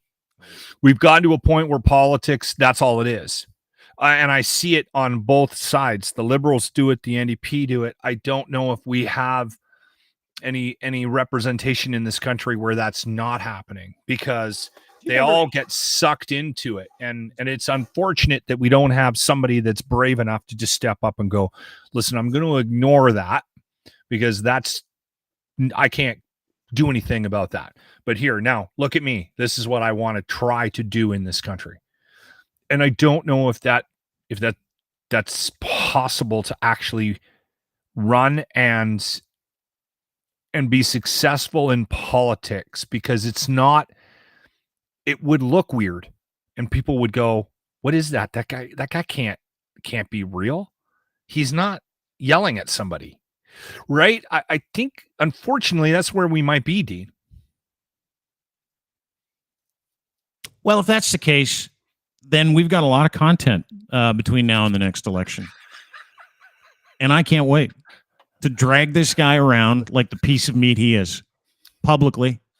I can't wait to drag all the people that think he's like, guy's a fucking truth teller. He's going to give us our freedom back. I see bumper stickers on cars with his name on it. And of course, because he puts them out there because PM. It's a fucking psyops thing. You don't have to. You don't have to put it on your car though. So the fact that he's dragged some, and I don't see John Charest's name on cars, right? Like, he's going to be popular in the West. He really is. Yeah, that's fine. That's totally fine. I'm glad he's going to be popular in the West. He's going to be in the East, but well, the West doesn't pick prime ministers. Thank God. This is a great example of why.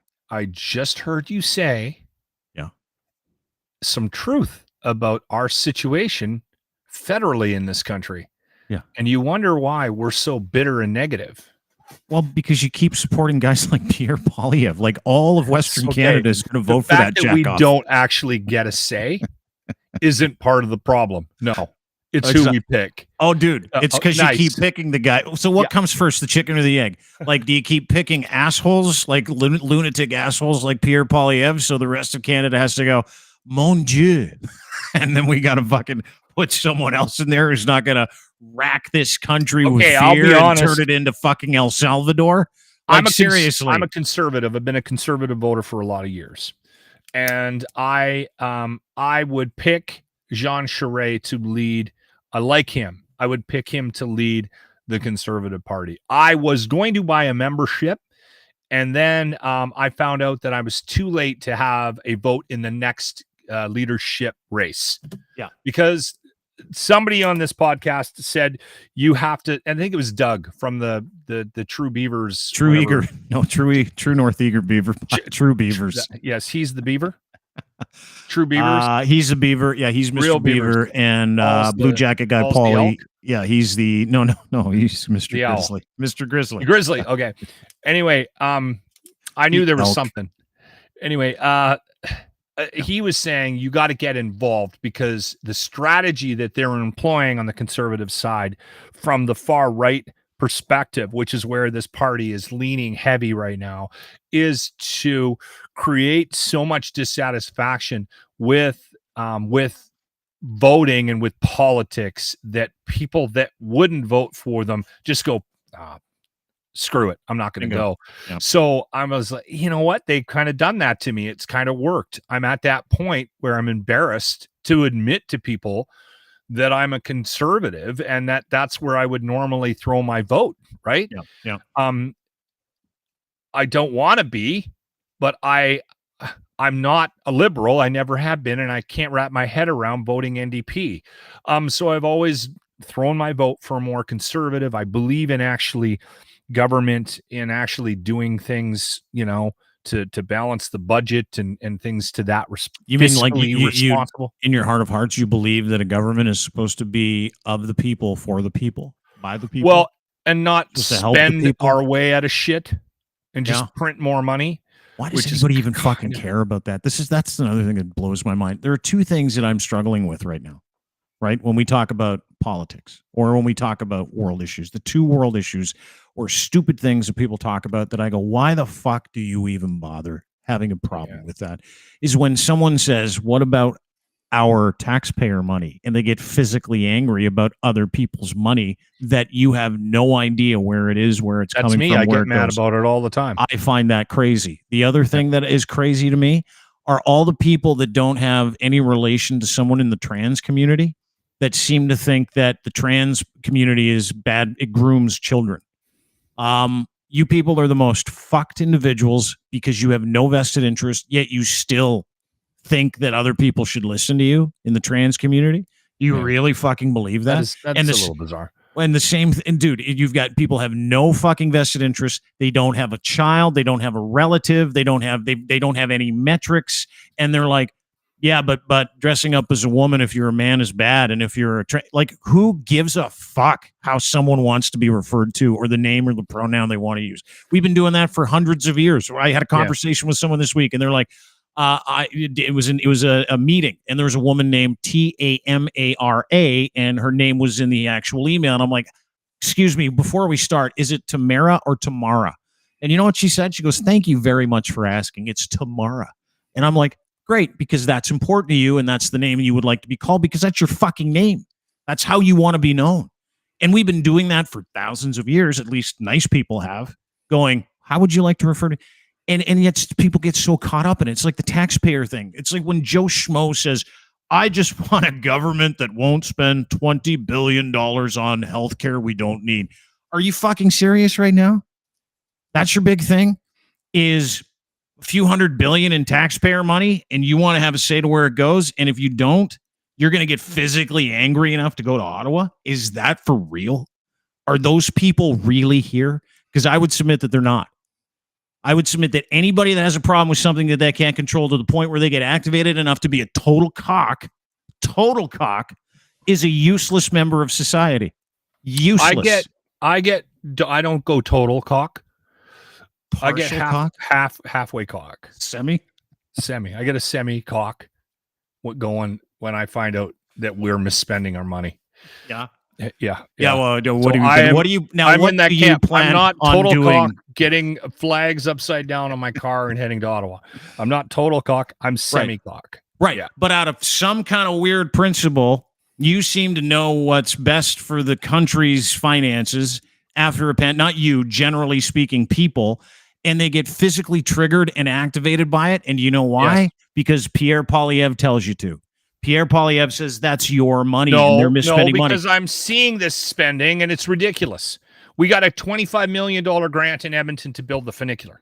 Oh, the engineers went to the mayor of the city, Old Winerson, sat him down and said, listen, you had your piece. Okay. Yeah, I got it. Now I'm semi-cocking it. Okay, semi-cocking. So now the engineers, the guys that are responsible, the guys that got the money, they're being given $25 million to build this piece of shit 300-foot elevator into the river valley. They sit them down, they go, listen, based on our environment, based on our climate, this is not a good idea. You know what they said? Don't care. Build it anyway. They're giving us $25 million to put a fucking useless elevator in the river valley. So they go ahead and they build it. When it gets too hot, they got to shut it down. When someone shits in it, they got to shut it down. Right. When it gets too cold, they got to shut it down. The thing is literally costing us hundreds of thousands of dollars to maintain. Half the time you go to ride it, which we do for humor, right? It's broken. Somebody smashed the windows out of it. It's a complete joke. That to me sums up a reason to be angry about how we spend money in this country. When you got 3,000 people living in the river valley around the funicular, and you spent $25 million to build a completely useless elevator, that's when I get upset and go semi-cock on the whole idea of how we spend our money. Right. Send me $25 million, build some housing for the fucking guys that are living in the river valley that are homeless. Totally. Right? We have a lack of priorities in this country. Totally. And that's where I think a lot of people are. And that's part of the anger when it comes to decisions that are made financially. And I don't know, maybe it's because of how I was brought up. I've been poor my whole life. I mean, I do okay right now. My wife and I make enough money. We've got a good life, right? But we're not stupid about our money. And I think the reason I'm wired, like the fact that I had to go to work at the age of 12 and I've never been out of work my entire life, and I'm 52. And I see stupid spending all the time drives me crazy. Okay, so let me ask you a question. I get that. How does an useless elevator in the Edmonton River Valley affect you day to day? How does it affect Lochlin's day-to-day life? Listen, I told you, I don't go full cock on it, but it does drive me crazy. And it's an example of misspending. Okay. And it's an example of us, the greater community, everybody in Canada, putting money into this pot and then them deciding that for some reason they're going to send us $25 million federally to give us an elevator. Right. So you would be a perfect mark for a guy like Pierre. Absolutely. I got to watch myself because I can get sucked into the rhetoric. I can. Definitely. So that's the problem that I see, is that there are a lot. So you're self-aware, so you can go, yeah, I see that, right? The problem that I see is that there are people who are not self-aware, who fall victim to someone telling you that this is an affront. They stole your money to build a useless elevator. You need to go get your own. You need to get it back, and you need to vote for me because I'm going to help you get it back. And all of it's a lie. None of it anybody can control. None of it. Yet we continue to allow it to define our day, define our mood, define our actions. And then we see groups of people get activated by Facebook, politicians, assholes, religious groups. And they're like, yeah, that guy's right. The funicular is a terrible idea. And that was an affront to you as a taxpayer. And they stole from you. And then you're like, you're right. They stole from me. And then they whip people up into a fucking fury. And then a guy like Pierre is standing there going, come to me. Come to me, you angry cocks. Come to me in my cock-filled shadow and hide behind my cock shadow and sit behind me in my cock shadow and help me and the rest of the cocks treat everybody else in this country like they're giant pieces of shit because we know better than them because the good Lord has told us the better way to do this is to go out and activate all the dumbest people in this country that believe what I believe. That's literally what happens. And so a guy like you that doesn't believe in religion, you're easily co-optable, right? For people like that. They'll go, Lochlin, let's look at Lochlin Cross's 3,000 data points online and let's send him a bunch of Pierre stuff telling him, yeah, I can't believe taxpayers are taking you out. I can't believe that this government is spending your money. I'm going to help you save it. I'm going to make you free. And all of it's a lie. Everything that comes out of that dumb fuck's mouth's a lie. Every single thing. Because it's a lie to get something. It's personal gain. It's manipulation. It's a fucking Fugazi attempt to tell everybody that he's going to save them when no one needs saving. Just the dumb people that believe what he believes that he's helped activate it, right? That's what this is. And so I go back to if it is not yours, why do you give a fuck? Because it's the only solution to this problem as far as I can see it, is to go and convince all the rest of those dumb fucks that believe everything that this yokel says. And he is a wiener. Like, you know, those guys that grew up that you like to fucking beat the shit out of in the bathroom because they're just wieners. He's a wiener. He like is. The mom cuts the crust off the sandwiches and he shows up with his perfect little fucking Ziploc baggie and he's got everything. But and he sits by himself and he's a dick to people, which is why he sits by himself. Then he wonders why he cries and masturbates at the same time. That's Pierre Poilievre. Do we know that for a fact that he cries and masturbates? I don't know. I would if this was my shadow. That's all I'd be doing. He does look like a guy that cries and masturbates at the same time. Oh yeah, cries and masturbates. You know what the funny thing is? Being aware. Most of us put porn on. You know what he does instead of putting porn on? You know what he puts on? Visuals of car crashes and people getting mangled. That's what he probably masturbates to. Now, the thing about this guy is that he is sticking to this strategy that he's employed, right? And if you go look at it, it's very calculated. Lynn's is in the house. Speaking of dicks, it might work. I just got off the phone with our analytics team, and they said it's far too much cock at the end of the show. Far too many cocks. Half cocks, full cocks. Pierre Cox, the analytics are going crazy. So I said I just want to jump in and tell you. Semi-cock. Yeah, he going semi-cock. I only go semi-cock. I go full cock. I cannot half cock anything. I have to full cock. You've reached your cock limit, Lochlin. You are on the border, and Pierre He's just has the tip. done. Yep. I went full base. I went tip to base. Speaking of a cock move, yeah. So I don't know if you caught it, Linz, but I played a message of a threat that I got from somebody. I did. We're working on it. Phone number. Okay. Anyway. Yeah. Stop talking about it. Rook, how about you just cut something out of the? Hey, how about shush? How about shut up? How about stop telling people about your mistake? Yeah. Okay. 2 days in a row. We got to cut this out too. No. Now we will. Yeah. Thanks. Yeah. Let me just say this.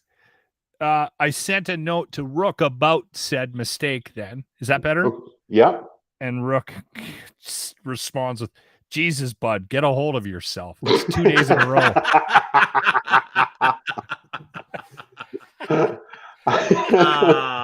Yeah. I was just hopping in to say hi, and that's you were absolutely correct in your diatribe about Pierre Poilievre or whatever Poilievre. Yeah, you nailed it. Poilievre. Yeah. Thanks. But Lochlin, Dick Farmer McGee, I call him on the side too. Dick Farmer McGee. Lochlin, the strategy that you brought up that Doug told us about, that's actually buying memberships for PP and not voting for PP. That was kind of what the strategy wasn't just to buy like a charade membership. It was to vote against him in the leadership race. So yeah, no, I understand that, but I'm saying I can't, because the deadline is passed for a purchase of a conservative membership to be a part of the next leadership vote. It was June something. Did you see the greasy shit that Pierre did right at the deadline day? Yeah, didn't he? Something with some no. Like he double dipped, or he like sold fake memberships or something like that. There was some kind of crazy. I haven't been paying attention to it because I literally feel sick to my stomach when I read anything about this fucking weasel. By the way, but yeah, this reminds me of the Doug Ford invoice scandal almost. So what he did was everybody that had a membership got an email saying, your membership is not active. I'm sorry. You're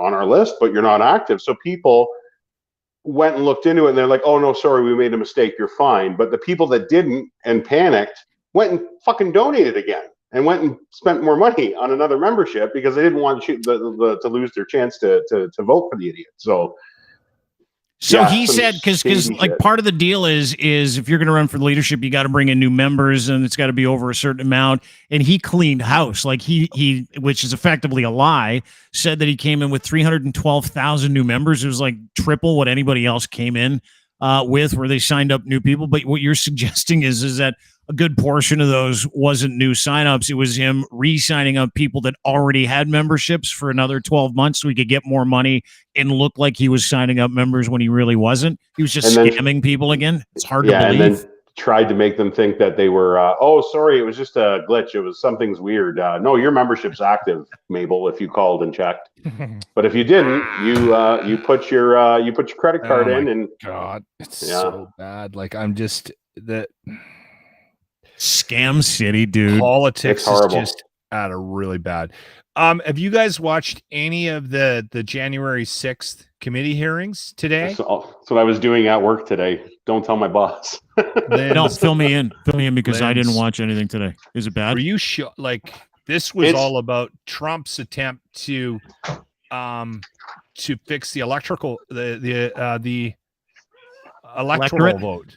Yeah, the Georgia vote today was and they had did you see that lady from her and her mom worked the elections for like decades, like that's all they've ever done is election work, and she was so shook trying to tell her story, and she's just this poor innocent black woman from down south, her and her mom, very patriotic, they always do their thing. And now they get death threats. They were told by the FBI they had to vacate their home because of the death threats, because they wouldn't go along with the lie. And we're talking about like a woman probably in her 70s or 80s, and another one that's maybe in her 40s or 50s, that are just good, decent Americans just trying to do their job. And they literally their life is still to this day upset because of these fucking idiots down there. The Republican Speaker of the House. Yeah. Yep. Did you hear his statements? That was unbelievable. Didn't. What did he say? What was he saying? It's insane. I wish I could paraphrase it, but he basically got called by Trump and said, you need to call an emergency session of the House because I want to go in and he wanted to do some sort of vote or something to nullify the election results in certain states or whatever. And the guy was like, I forget his name. Raffensperger. Yes. Yeah. Yeah. And he's like, I can't do that legally. I can't. Well, you have to. And he was being pressured by, and then Trump went on TV or Twitter or whatever and started shit talking him. Now, every Saturday for the last how many years, people are showing up in his neighborhood They're Yep. throwing shit at his house. They're Big they're loudspeakers. going after his neighbors. They're driving Yeah. around with vans with videos that have him manipulated, telling all his neighbors he's a pedophile. Like, it's absolutely insane. Guy's like 80. The guy was shaking. Yeah. He sounds like a very religious man and a patriarch, and he's a Republican. And he's just like, what I've gone through, what my family has gone through is just, it's unbelievable. And that's what happens with these guys. It's like Death Threat City, right? Anytime you get in their way, and I think back to the convoy, and we're going to do it again, and I can't fucking wait to troll those guys because I don't give a shit. But like during the convoy, it was full on. I got death threats from Seb Gorka. I got death threats from other Trump associates, like death threats against my life from these guys. And then all of their minions for like 3 straight weeks, death threat after death threat after death threat. We know where you live. They put a picture of my old house online, and the people that bought it had like guys dropping off sheets of eggs, warnings like, if we find you, we're going to kill you. And I talked to the guy about it a couple weeks ago, and he's like, and he's the most paranoid dude on the planet to begin with. He's like, it hasn't been a great year. And I'm like, sorry, dude. Like, I don't know what to tell you. But the long and the short of it is that every single one of these people legitimately believe that they're warriors for Christ. And so that gives them the gusto to go out and lie and threaten people and do weird shit. To that point, you're talking about Wandrea Moss, I believe was her name. The young lady. And her mom. And her mom. Here's part of that. This is from today's January 6th insurrection hearing. Part of the committee. I knew how deep it. Like, I knew it was. They were going to uncover stuff, but I had no idea it was going to be. The people are dealing with this. Oh, dude, it's fucking full on. This is, and these are the same people that Pierre's trying to bring to Ottawa that he's going to meet, that he's selling T-shirts for. By the way, same fucking losers. Watch this. Ms. Moss, how has this experience of being targeted by the former president and his allies affected your life? It's turned my life upside down. I no longer give out my business card. I don't transfer calls. I don't want anyone knowing my name. I don't want to go anywhere with my mom because she might yell my name out over the grocery aisle or something. I don't go to the grocery store at all. I haven't been anywhere at all. I've gained about 60 pounds. I just don't do nothing anymore. I don't want to go anywhere. I second guess everything that I do. It's affecting my life in a major way. In every way. All because of lies. For me doing my job. Same thing I've been doing forever.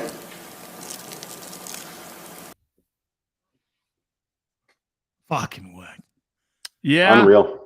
You should have heard that speaker, the House Speaker, too. These people are rattled.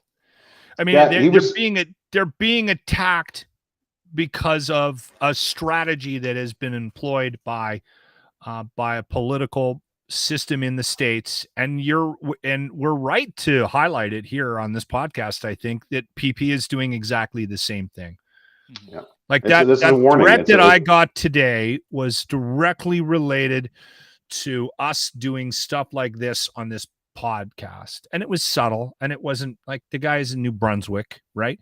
But I mean, the reason why we're getting that is because this group has been somehow empowered, or they think that they have the right to do this because their belief structure is more superior than, like, it's baffling to me that we're here.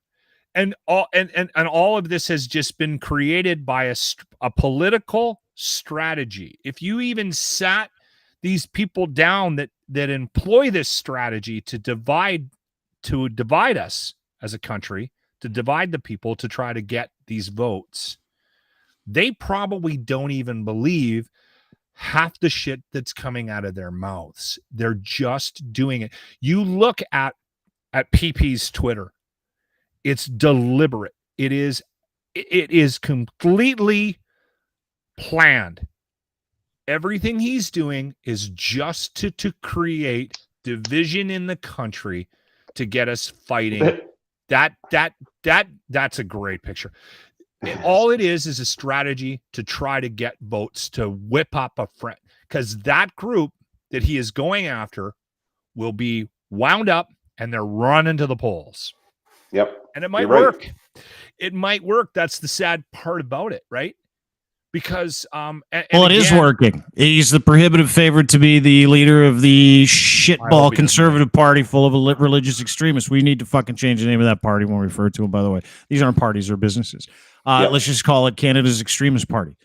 He's going to become the next leader of Canada's religious extremist party, which is what they are, generally speaking.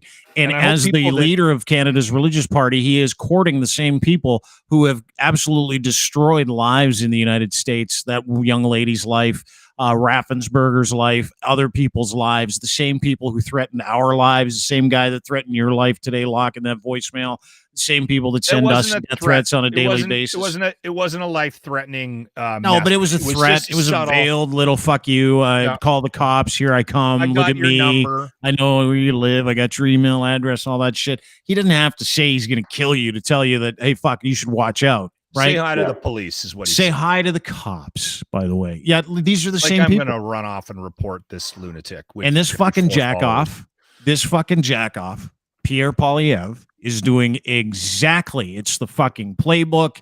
It is the same MO. Yeah. It is the same people. It is the same messaging. I'm the only one that can keep away this. I'm the only one that will take away the gatekeepers. And we're not making this up, Dean. No, we're not making this up. There's a direct line, and there's a lot of people that are doing it in Canada right now. There's a lot of investigative journalists that are using information out there to tie these groups together. Then there's a direct line from the lawyers, the churches, the people behind the money, to the United States, to the religious communities, to other leaders.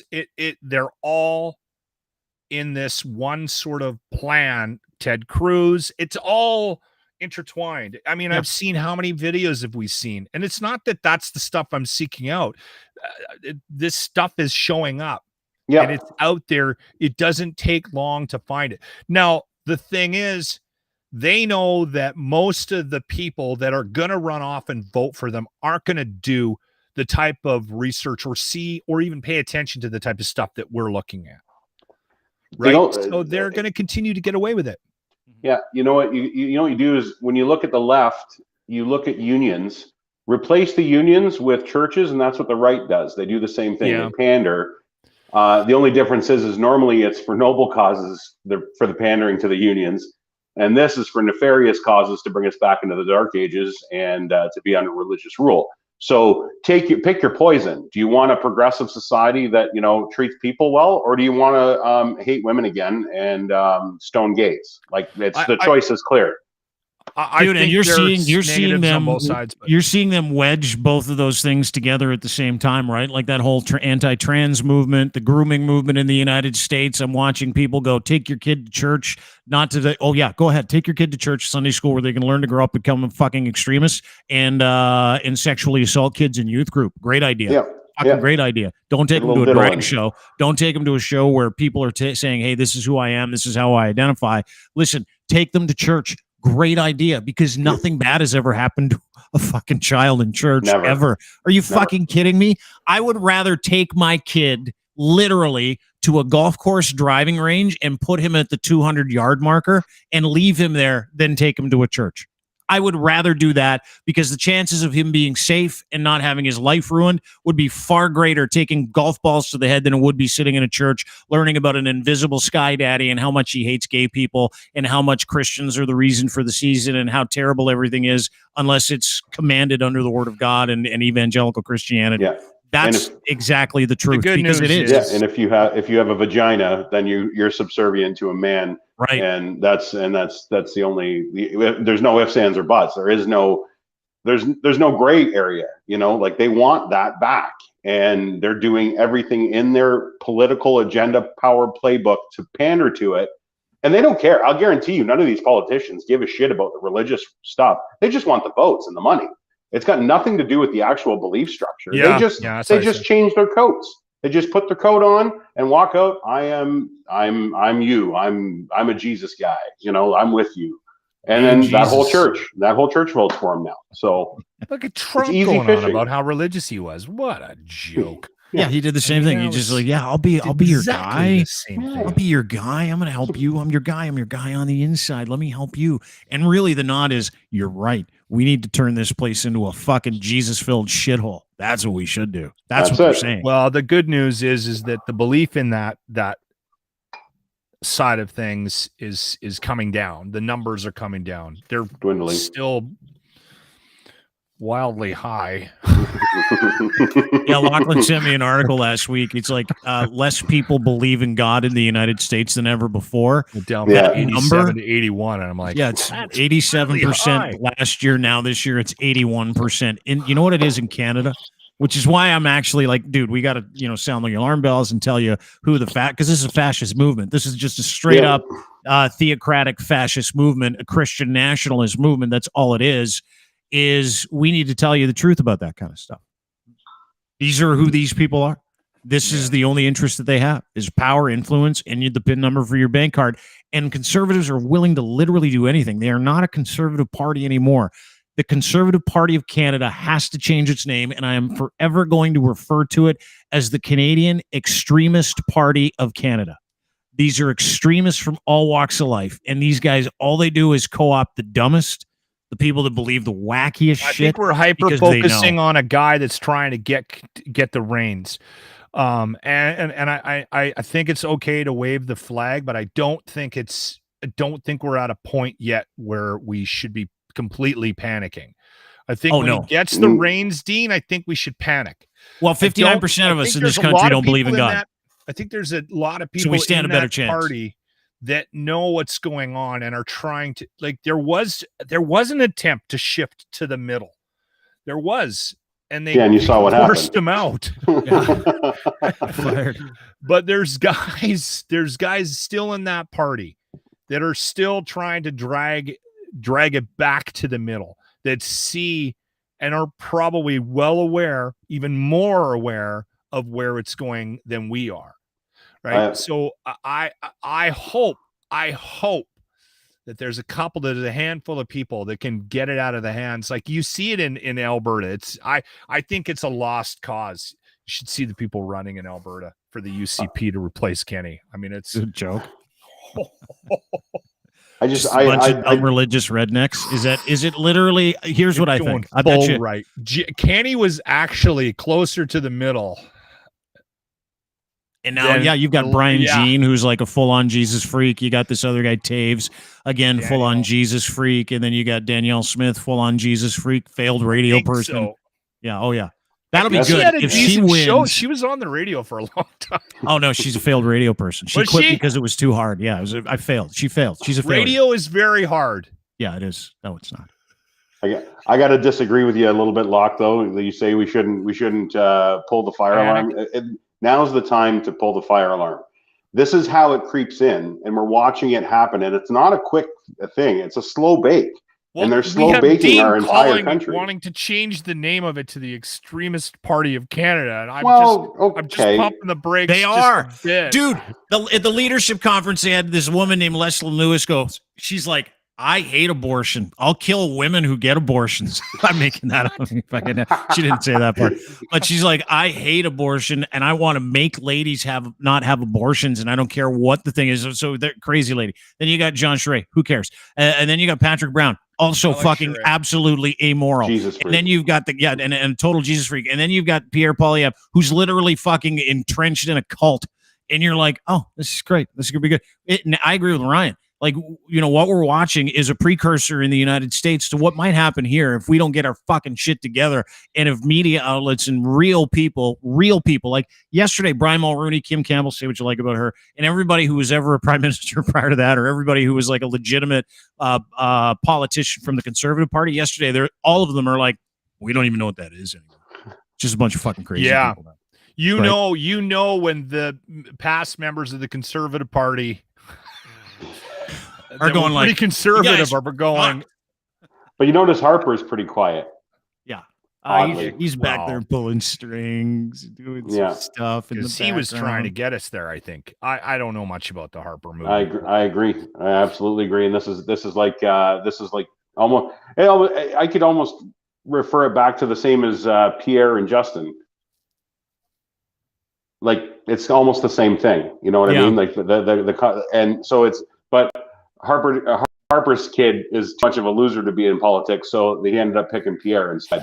And he's going to use him as his, adopted fucking henchman to try and get his agenda pushed through. And it's definitely a time to let's panic. Not panic, but keep our fucking eyes open this time. Yeah. We do this bit on the locker room, and it's the worst bit I've ever done in my radio career. For some reason, for about 5 or 6 years, we've been telling people that Preston Manning is dead. I love this. And it's been interwoven through. He's not dead, but he's got family, and I wonder if at some point someone's going to tune in that knows him and go, he's not dead, and then we're going to get into trouble. No, and I wonder that about this podcast all the time. When people listen and go, you go talk about Stephen Harper's kid being a complete loser. What he is? He's a complete fucking. He's an absolute drain on society. Yeah. And I believe he's out in Alberta, actually, to tell you the truth. Yeah, he worked with Kenny, right? He got like a plum position with Kenny, like right out of university, 21, 22, and his dad's like, here's $120,000 a year job to go be a duplicitous, conservative, religious asshole. His name's Ben. I feel sorry for him. Was he in the one of Kenny's war rooms to investigate? Oh, I've heard about this. Okay. Yeah. Because he's the one that went on Twitter. Loser relatives ended up on it as well. Yeah. Like one of his cousins that couldn't get a job. I thought all politicians' kids ended up at the CRTC making decisions on how to play music. You know, we go back to the crazy part where, Ryan's like, you gotta start like ringing the bell, the alarm. What we're seeing happen ahead of this convoy, case in point, is that same disinformation starting to pick up steam on Facebook. And over the past, I would say 24 to 48 hours, there's been a huge increase in J6 as it pertains to convoyers and assholes doing the right thing, painting Canada as a dictatorship. Case in point, this is a huge thing on Facebook right now. Canada is turning into a tyrannical regime right before our eyes. Donald Trump Jr. is also involved in this cabal of cocks, so he helps put out a whole bunch of stuff on their behalf. That connection comes through Mike Flynn, Ted Cruz, and of course Pierre Poilievre and his group of super idiots that all work together. Roger Stone. I mean, these people all work together in the worst interests of this country, and they're getting help from the worst human being's son in the world. The worst fucking coke-riddled presidential son who's never done anything before. The coke videos, they are the best. So they are awesome. Racked out on coke, it's not even funny. Does anybody not see that it's so obvious? Like, I went back and watched a couple of clips of me on Friday stoned off of 2 beers, and I'm like, amazing. Man, I was wrecked. And I thought I was holding it together pretty good. Yeah, you can see it. Every one of those videos he does where he's on coke, he rages for like 3 to 4 minutes, and his mouth is literally over here. He's got slidey coke mouth, and he can't quite fucking put it together. But yeah, but that's my point. Is that the Pierre stuff of him doing the selling freedom merch, talking about how we're not free in this country, because that's the assumption, right? If you're going to sell freedom merch, saying we're not free here, and then he's got his buddy Donald Trump saying you're not free. Canada's a fucking tyrannical regime. Do you see how it all fits together, fellas, ladies, kids, all ages? It's all the same playbook. It's the exact same playbook. Same stuff. Which is why I've got no problem calling him a cock and then putting this picture of him up. In fact, I'm going to fucking put this around Twitter. I might actually make that my profile picture. I think I might too. Oh my God, that is so funny. Whoever did that deserves some sort of, is there a word for memes? That's amazing. That's one of the better memes I've seen in a long time. Come on. Really good one. I agree. I agree. It's the angle. It's everything. It's just like it's got the perfect like a curve. boner. It's got everything. It's got the just curve. so subtle. Like if you just saw it, you wouldn't know. make sure you put the Mike 2 hashtag on it too. That's